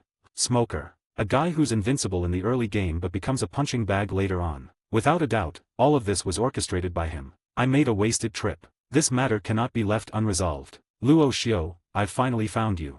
Smoker smiled, smiling happily. He thought catching a few small fry would be enough for today, but he never expected that his scheme would catch such a big fish as Luo Xiao. What a surprise. Today, he will use an iron fist to suppress Luo Xiao. Let the East China Sea return to its usual calm. Dare to kill the Navy's rat captain. You've touched the Navy's dignity. The time to uphold naval justice. Just today. The words fell. Smoker's aura suddenly intensified. They charged toward Luo Xiao. White fist. Accompanied by a low murmur. Smoker's arms and legs instantly turned into smoke. When it was within inches of Luo Xiao, the white fist stretched out with a hiss, like bullets fired from a gun after being sprayed with ignited paint. Enveloped in a long plume of smoke, it instantly appeared before Luo Xiao. Boom! The enormous impact blasted out a crater several meters wide, kicking up a cloud of dust. But Luo Xiao's body had already disappeared from the spot the moment he made his move. Smoker's expression brightened. Luo Xiao's movement speed was so fast that even he couldn't see it clearly. He disappeared in just an instant. He thought that with his devil fruit ability, he could easily overpower his opponent. In retrospect, we underestimated Luo Xiao's strength. However, in the instant he was pondering, a voice suddenly sounded in my ears. Have you ever seen a fist the size of a sandbag? Page 19. Chapter 18 Smoker vs. Roche. Smoker turned around abruptly. Then I saw a fist coming straight at me. Smoke billows. White smoke launcher. The lower half of the body instantly turned into smoke, generating an explosive propulsive force in an instant, enabling rapid movement and flight. Smoker leaped and created a distance of more than 10 meters. Even so, his cheeks were still grazed by the force of the punch. Damn it! Smoker touched his cheek. He was greatly shocked. If I hadn't reacted quickly enough, I might have been hit head-on by Luo Xiao. Pfft. After making a slight adjustment, Smoker spat out the cigar he was holding in his mouth. His expression became much more serious. Come again. The words fell. Smoker pinpointed Roche's location. White snake. The arm instantly turned into white smoke, then transformed into a long snake. The eerie sharp teeth, exposed to the air, exuded a sinister aura. Go with.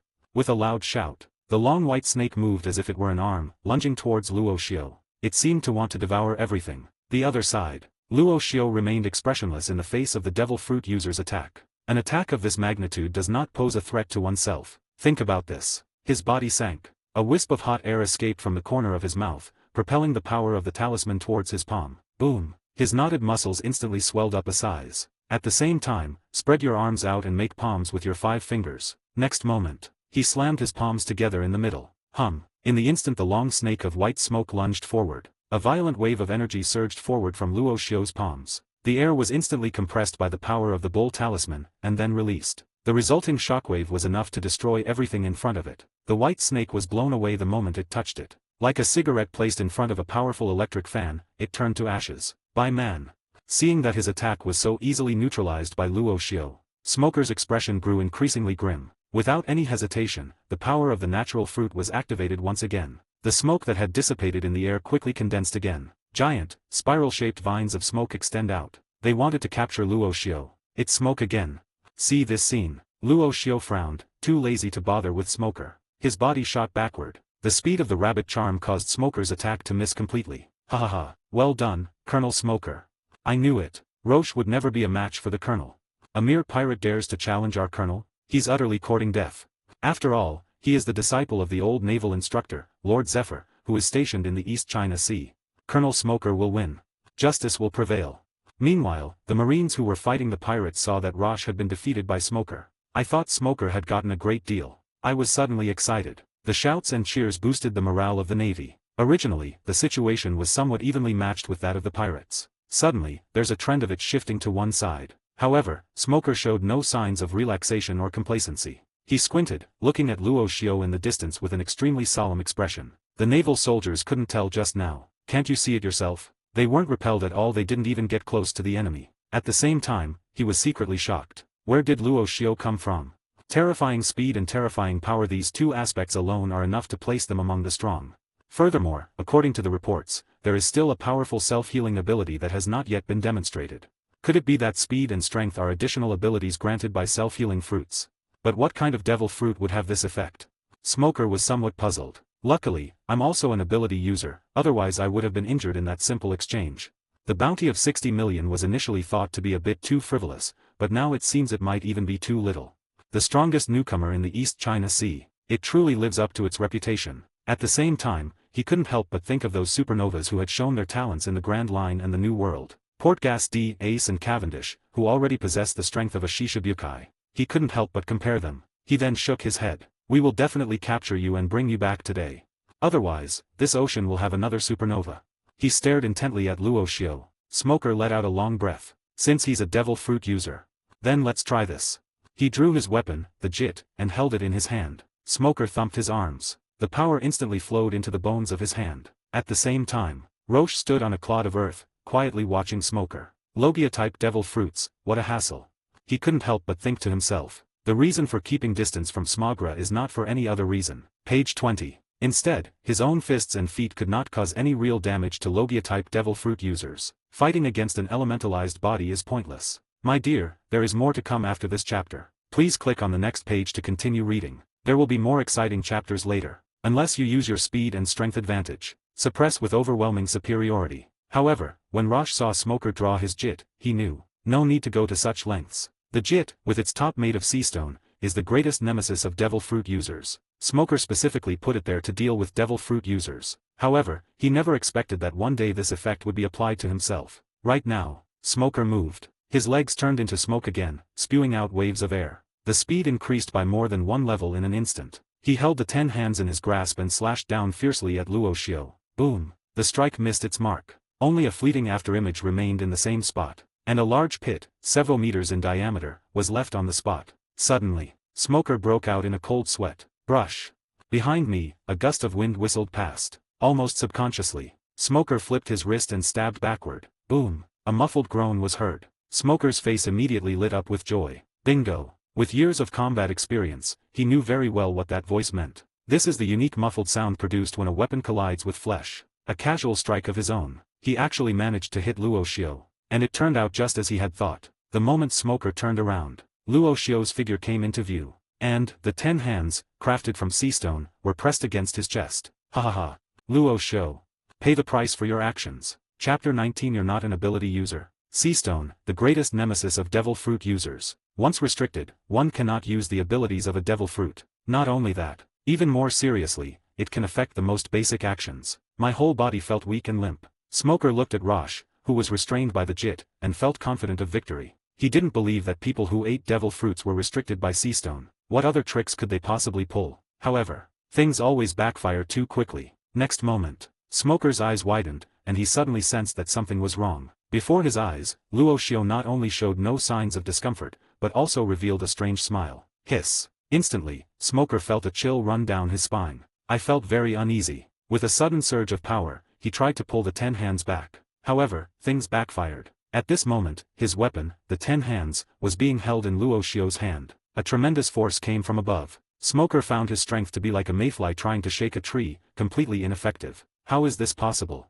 Feeling this eerie scene, Smoker was about to have a meltdown. A brush sound, driven by the power of the devil fruit. His entire body, except for his head, was instantly transformed into elements. Without any hesitation. What the heck? I'm being forced backward. He immediately distanced himself from Rosie. Just then, Roche snatched Smoker's weapon, the jit, and weighed it in his hand. It feels pretty good.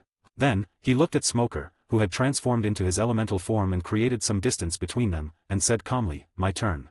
The words fell. Luo Xiao raised his voice. Boom! The toes touched the ground, blasting a crater. The crack spread outwards in all directions from the center of the pit, like a spider web. This demonstrates the immense force involved. His body shot out like a cannonball. In the blink of an eye, he closed the distance between himself and Smoker. White snake.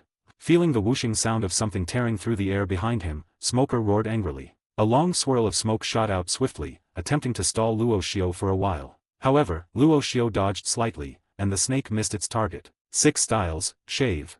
Seeing that the smoke attack was ineffective, Smoker deactivated his leg elementalization. Puff puff. Then, he stomped on the ground dozens of times. Gravel flew everywhere, and dust rose up. Pushed the speed to its limit. In an instant, a distance was created. Even so, he could still feel the sound of air being cut behind him. Why is this happening?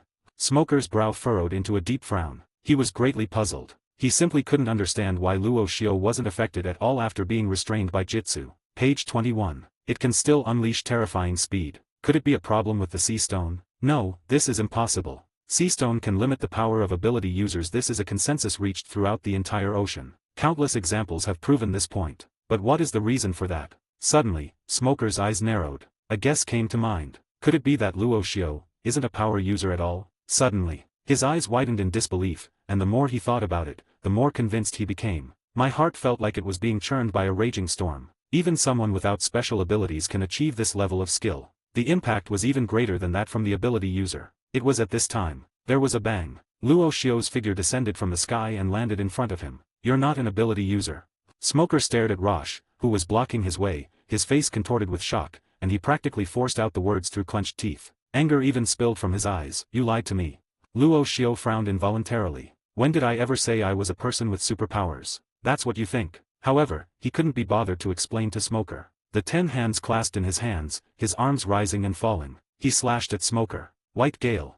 Smoker's features contorted in shock. Smoke instantly filled the air, obscuring visibility. Then, centered on Smoker, it spread outwards in all directions, surrounding Roche. Puff. In a trance. All that could be heard was the sound of weapons piercing flesh. The smoke then slowly dissipated. It was located in the center. Smoker lay on the ground, looking disheveled, with blood streaming down one of his arms. Who are you?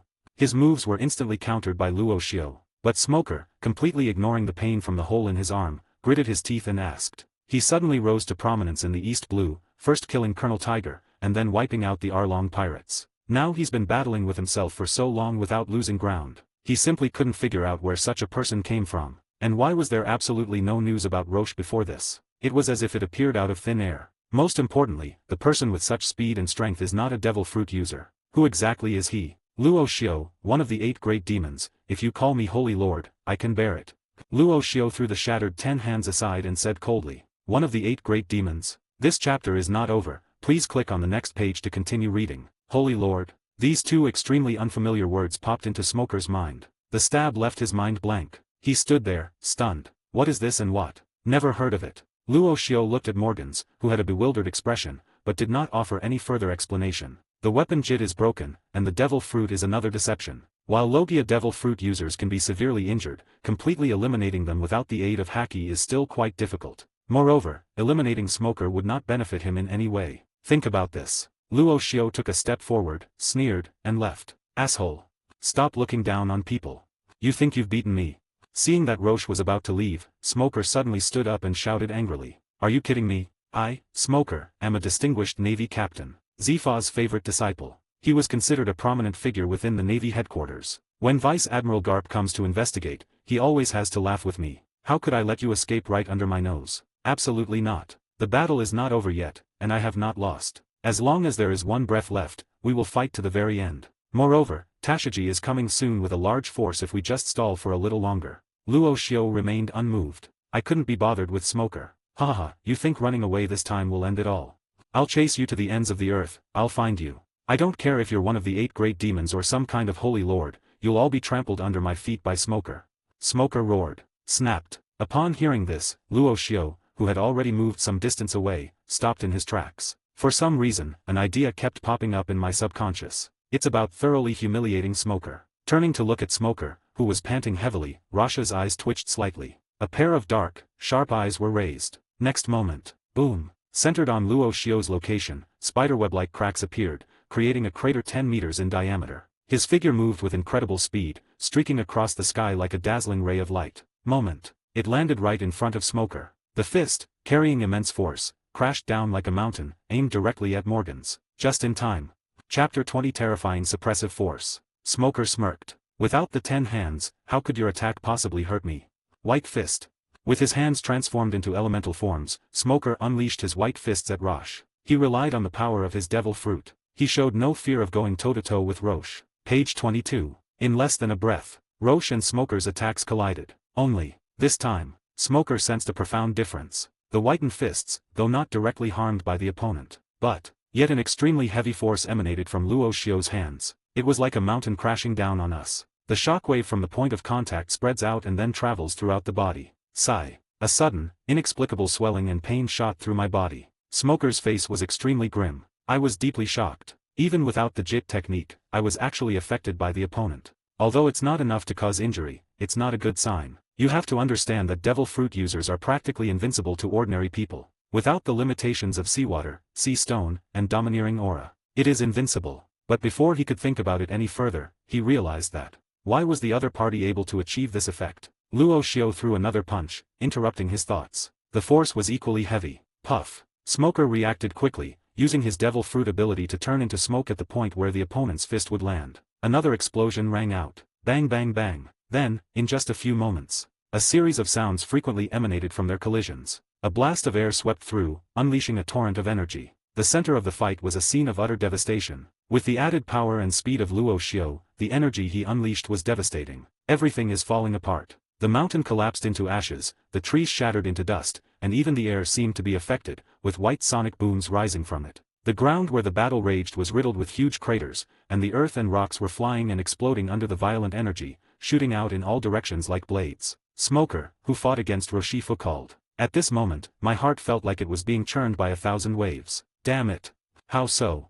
Smoker felt as if he were facing not a human, but a prehistoric beast. The relentless onslaught of power was almost too much for him to handle, even with his devil fruit powers. Boom. The next moment, Roche took a step toward Smoker. Danger. Extremely dangerous. Only these few words echoed in Smoker's mind. Quickly vaporized the arm. However, Roche was too fast after taking a step. Another punch was thrown. Smoker had no time to react. Then, a loud bang followed. He was hit head-on by Luo Xiao and swooped down like an arrow. Make a big hole. The commotion from their battle drew the attention of the other naval personnel engaged in combat, who all turned to look at the location. Colonel Smoker has been shot into a ditch. How could this be? Colonel Smoker has actually fallen into a disadvantageous position. Damn it. I was clearly dominating Luo Xiao just now. This is the person with the 60 million bounty. That's terrifying. At this moment, sweat was pouring down the Navy's forehead. Colonel Smoker, whom they considered invincible, was actually being overwhelmed by Roche. I've never seen anything like this since I started working in the Navy in the East China Sea. After all, whenever Smoker showed up, no matter how notorious the opponent was, within a few moves, I will definitely be able to suppress my opponent. It's not just them. Pirates from all over the East Blue also noticed Luo Xiao's situation. Two of the pirates, each with a net worth of over 10 million, looked alarmed. No wonder he was able to kill Redu in an instant and become the first pirate in the East Blue to reach a bounty of 60 million. He couldn't even beat Smoker. With such strength, why would they stay in the East China Sea? Damn it. I thought I was in a new world. The situation on the battlefield continues. Smoker climbed out of the pit and wiped the blood from the corner of his mouth. His eyes were fixed on Luo Xiao as if they were about to spit out fury. His face was so gloomy it looked like it was about to drip water. Cough cough. Smoker coughed violently, feeling as if his internal organs were churning inside him. Da-da-da. At this moment, Tashiji and the main naval force rushed over, and all the warships came close. Nearly 1,000 naval soldiers, armed with weapons, were truly imposing. Colonel Smoker. Are you injured? Tashiji looked at Smoker, who had a trace of blood at the corner of his mouth, and ran over with a worried expression. Smoker nodded, and his composure calmed down a little as he looked at the approaching naval forces. Otherwise, we really won't be able to hold on. Luo Xiao was like a monster, growing stronger with each battle. He's not like a normal person at all. Are all the pirates here this scary? Tashiji covered her mouth, looking surprised. Even Lord Smoker is injured. Never mind that for now. My dear, there is more to come after this chapter. Please click on the next page to continue reading. There will be more exciting chapters later. Arrest these damned pirates. Smoker said. Then he looked at Luo Xiao. Quickly finish this. After saying this, next moment, Smoker charged toward Roche, who was coming toward him. Upon hearing the order, Tashiji realized the gravity of the situation and immediately commanded the Marines to launch an attack on the pirates. The battle between the Navy and the pirates, which had been somewhat intense, quickly turned into a one-sided affair with the arrival of a large new force. Damn it. Page 23. We've fallen into a trap. There are no devil fruits at all. This is a hoax by the Navy. Fuck Smoker. The pirates were terrified when they saw so many naval personnel and pirates approaching with warships. Even the most foolish person could guess the truth of the matter. Many of the pirates who were originally resisting the Navy have now lost the courage to fight. They were just small-time pirates, mostly just loafing around and trying to get some recognition. I've never seen such a big scene before. Everyone, let's find a direction. Breakout. The two leading pirates, each with a net worth of over 10 million, roared at the pirate who wanted to give up. If we sit idly by and wait to die, we will only be slaughtered. Since things have come to this, let's take a gamble, perhaps there's still a chance. As soon as he finished speaking, the pirates' eyes gleamed intensely, and they gripped their weapons tightly, determined to carve a bloody path through the enemy lines. Take them down, Tashigi said. At this time, boom, a deafening explosion suddenly erupted. This caused everyone present to tense up. Tashigi looked over and saw her boss, Smoker, streak across the sky in a graceful arc before crashing down in front of her. White hair, disheveled. Chapter 21 Smoker's Defeat. Colonel Smoker. What is this? Before he could finish speaking, a figure arrived in quick succession. He then landed in front of Smoker, who had just gotten up, and punched him in the stomach. Puff. Under Tashigi's astonished gaze, Smoker's body was sent flying backward once again. It's even faster than before. This. Tashigi was completely numb. That's incredibly intense. Asshole.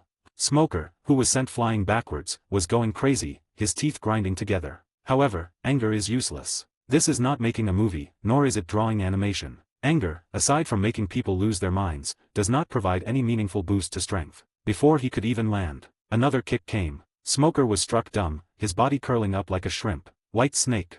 White smoke launcher. White fist. Smoke filled the air as Smoker endured the pain in his body. 3 attacks came in quick succession. He leaned the elementalized body parts toward Roche. This is used to block attacks. But soon he discovered that it was completely useless. Because Roche's speed is simply too fast. It's even faster than when we fought before. It's so fast that even elementalization can't keep up. Brush. Luo Xio's figure disappeared again. By the time they appeared, they were already above him. One kick. Lift. Fall. Simple and rude. He stomped hard on Smoker's head. Smoker, whose head hadn't been transformed into an elemental form, hadn't even had time to steady his body. Then he saw a huge footprint coming towards him. Then, the footprints grew larger and larger in the reflection of the pupils. Boom. Not surprising at all. Smoker was stomped on. The entire ground shook. A large pit has appeared. Smoke and dust filled the air, and gravel flew everywhere. Tashigi and the Marines swallowed hard, dumbfounded. This is Luo Xio. The battle was going too fast, I couldn't even see people's faces clearly. The two stopped and then realized who was pressing down on the colonel. Roche removed his foot from Smoker's face, leaving a large, clear shoe print. Then, his figure flashed, carrying an overwhelming aura, and disappeared. However, before leaving, he also took the heads of 2 pirates with bounties of tens of millions. Although their amount wasn't much. But no matter how small a mosquito is, it is still meat. We're one step closer to unlocking the boss mask. Quickly, get Colonel Smoker to get treatment. A naval lieutenant commander shouted, snapping out of his daze. At this moment, Smoker's eyes rolled back, his mouth opened wide, and he had already fainted. His whole body was covered in bruises, and his clothes were tattered. Although not seriously injured, his body was covered with fine, dense wounds. The overflowing blood dripped down. It looks like it might not make it through at any moment. Colonel, you must hold on. Colonel Smoker, what would we do without you? Several naval lieutenants, with tears streaming down their faces, wailed and jumped into the pit, carried Smoker out, and carried him to the warship's location. Smoker came from the Navy headquarters. He is powerful and has been stationed in the East Blue for many years. If he really dies like this, the pirates of the East Blue will surely turn the world upside down. Now, everyone, charge out. When the pirates saw Smoker unconscious, their faces hardened, and they sharpened their knives, ready to fight their way out of the encirclement. Immediately, the two sides started fighting. The clash of swords and shouts of battle continued for several hours before finally subsiding. Half a day later, inside a medical room, Smoker was wrapped in bandages and his face was covered with a white cloth. Page 24. Only its mouth and eyes were visible. Even so, his eyes still revealed his exhaustion. To have your face stepped on by a newcomer from the East China Sea is an extremely humiliating thing. Smoker lay in the hospital bed, and even with medicine on his face, he could feel a burning pain. Dasi Chi. Report on the results of this operation. Smoker said after a long pause. Tashigi nodded. Colonel Smoker. We killed over 80 pirates and captured nearly 200, who have now been brought back to headquarters. Nearly 50 pirates escaped from Suramiso Island. What? Some pirates escaped.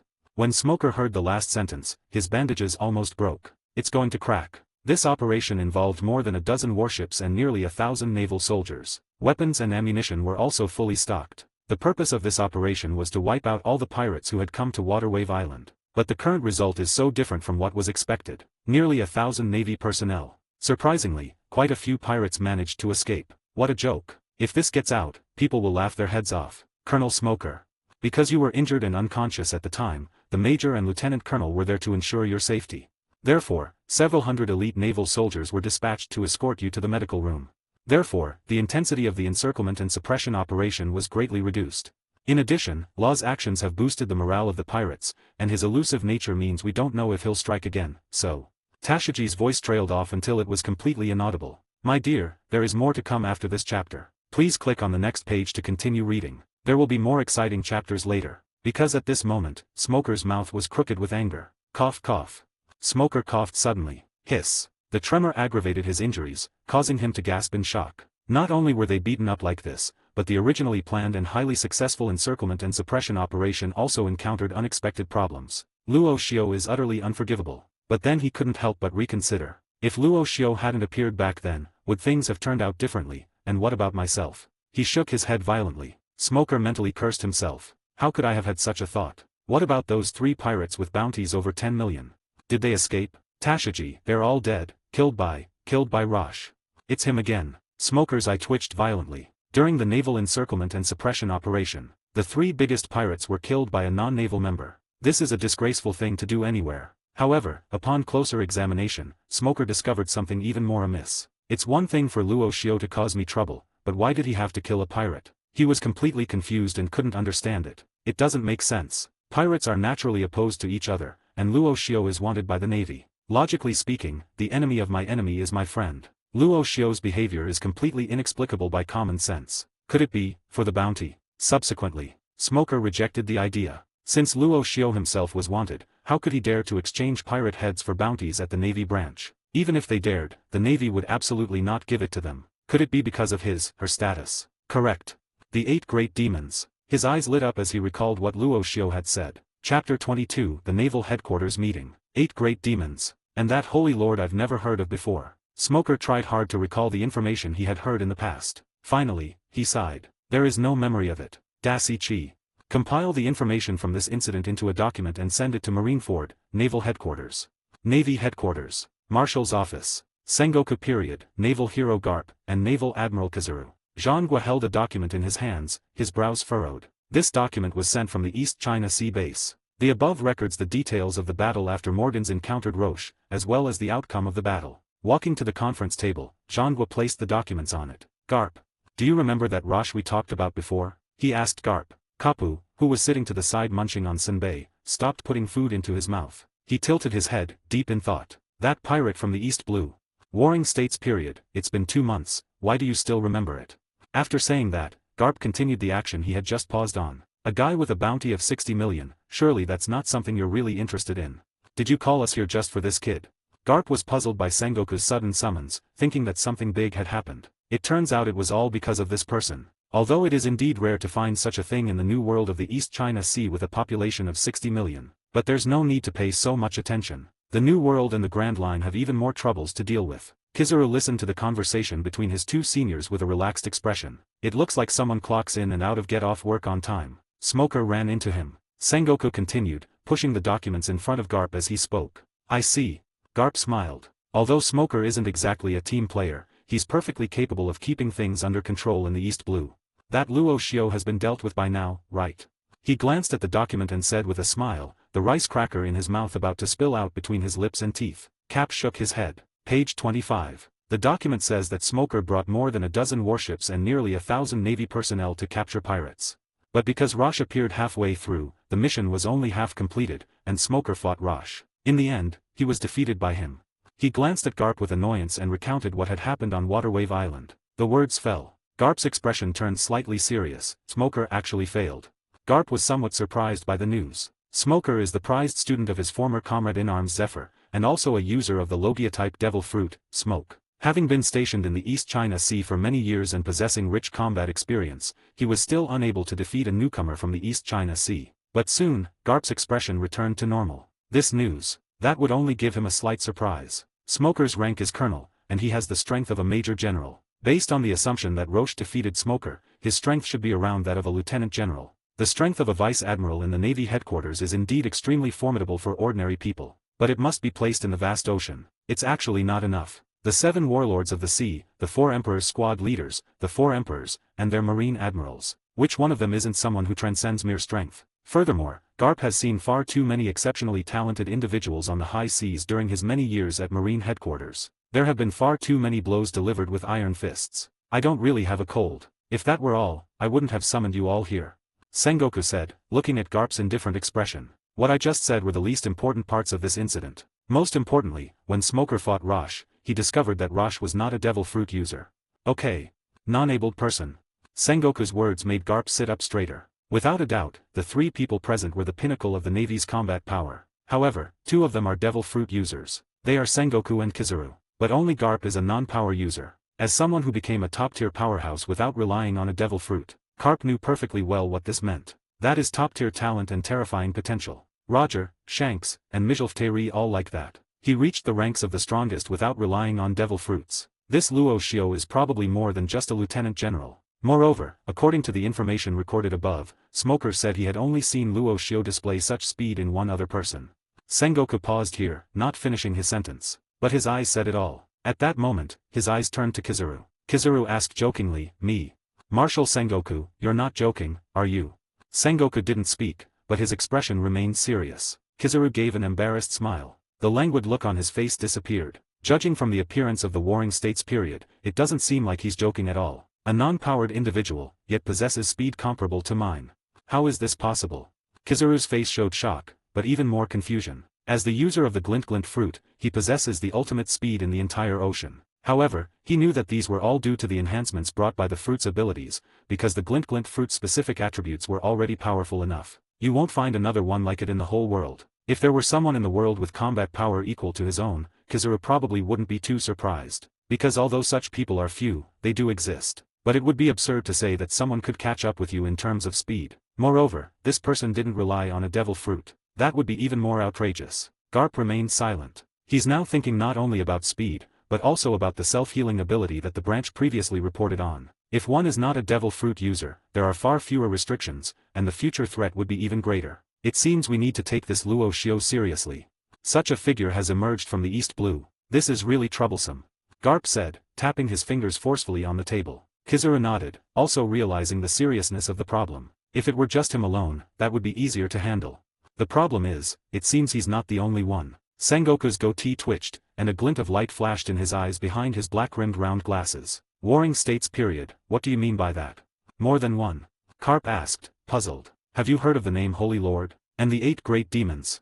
Chapter 23 Activating the Dragon Talisman. Warring States said slowly. Garp frowned. Kizaru also frowned. Their expressions conveyed only one message. Do not know. Not only did I not know, I had never even heard of it. Looking at their expressions, it seemed that Zhangguo had expected this all along. Because when I saw those words, my expression was exactly the same as theirs. Warring States. Where did you get this information from? Are you sure it really exists? Garp asked with a hint of doubt. Sengoku pushed up his toad-like glasses. According to Smoker's report, these are things that Rosh himself said. Therefore, it can't be fake. Hiss. Garp placed the rice cracker in his hand on the table, his expression turning serious. If this is true, then it means that Luo Shio is not a single person. There might be 7 more. Warring States nodded. This is the crux of his concern. He rubbed his slightly sore temples and said, and most importantly, we know absolutely nothing about him. We have no idea what these demons look like or what abilities they possess. Is his strength about the same as Luo Shio's? Garp slowly exhaled a breath of stale air. I'm afraid that even if he's not as good as Luo Shio, he won't be too far off. The 8 great demons, those worthy of the title demon, must be incredibly powerful. Luo Shio, you have grand ambitions. Such a terrifying organization has remained hidden and inconspicuous for so many years, without revealing a single piece of information. This only proves 2 things. They are either indifferent to worldly affairs or plotting a great empire. Hi guys. I made a paid service in Telegram where you will find a great collection of fanfiction audiobooks organized and regularly updated. What you get? An unlimited access to the full audiobook library. New fanfiction audiobooks added regularly. You can play audios directly from Telegram anytime. Joining our service is available through a monthly subscription of $5. You can pay using PayPal or Ko-fi. So what are you waiting for? Send me a message on Telegram or Discord. I will provide the payment details. After the payment is confirmed, you will receive access to the private Telegram channel containing all audiobooks. If you enjoy fanfiction and prefer listening instead of reading, this library is made for you. Message me anytime to join.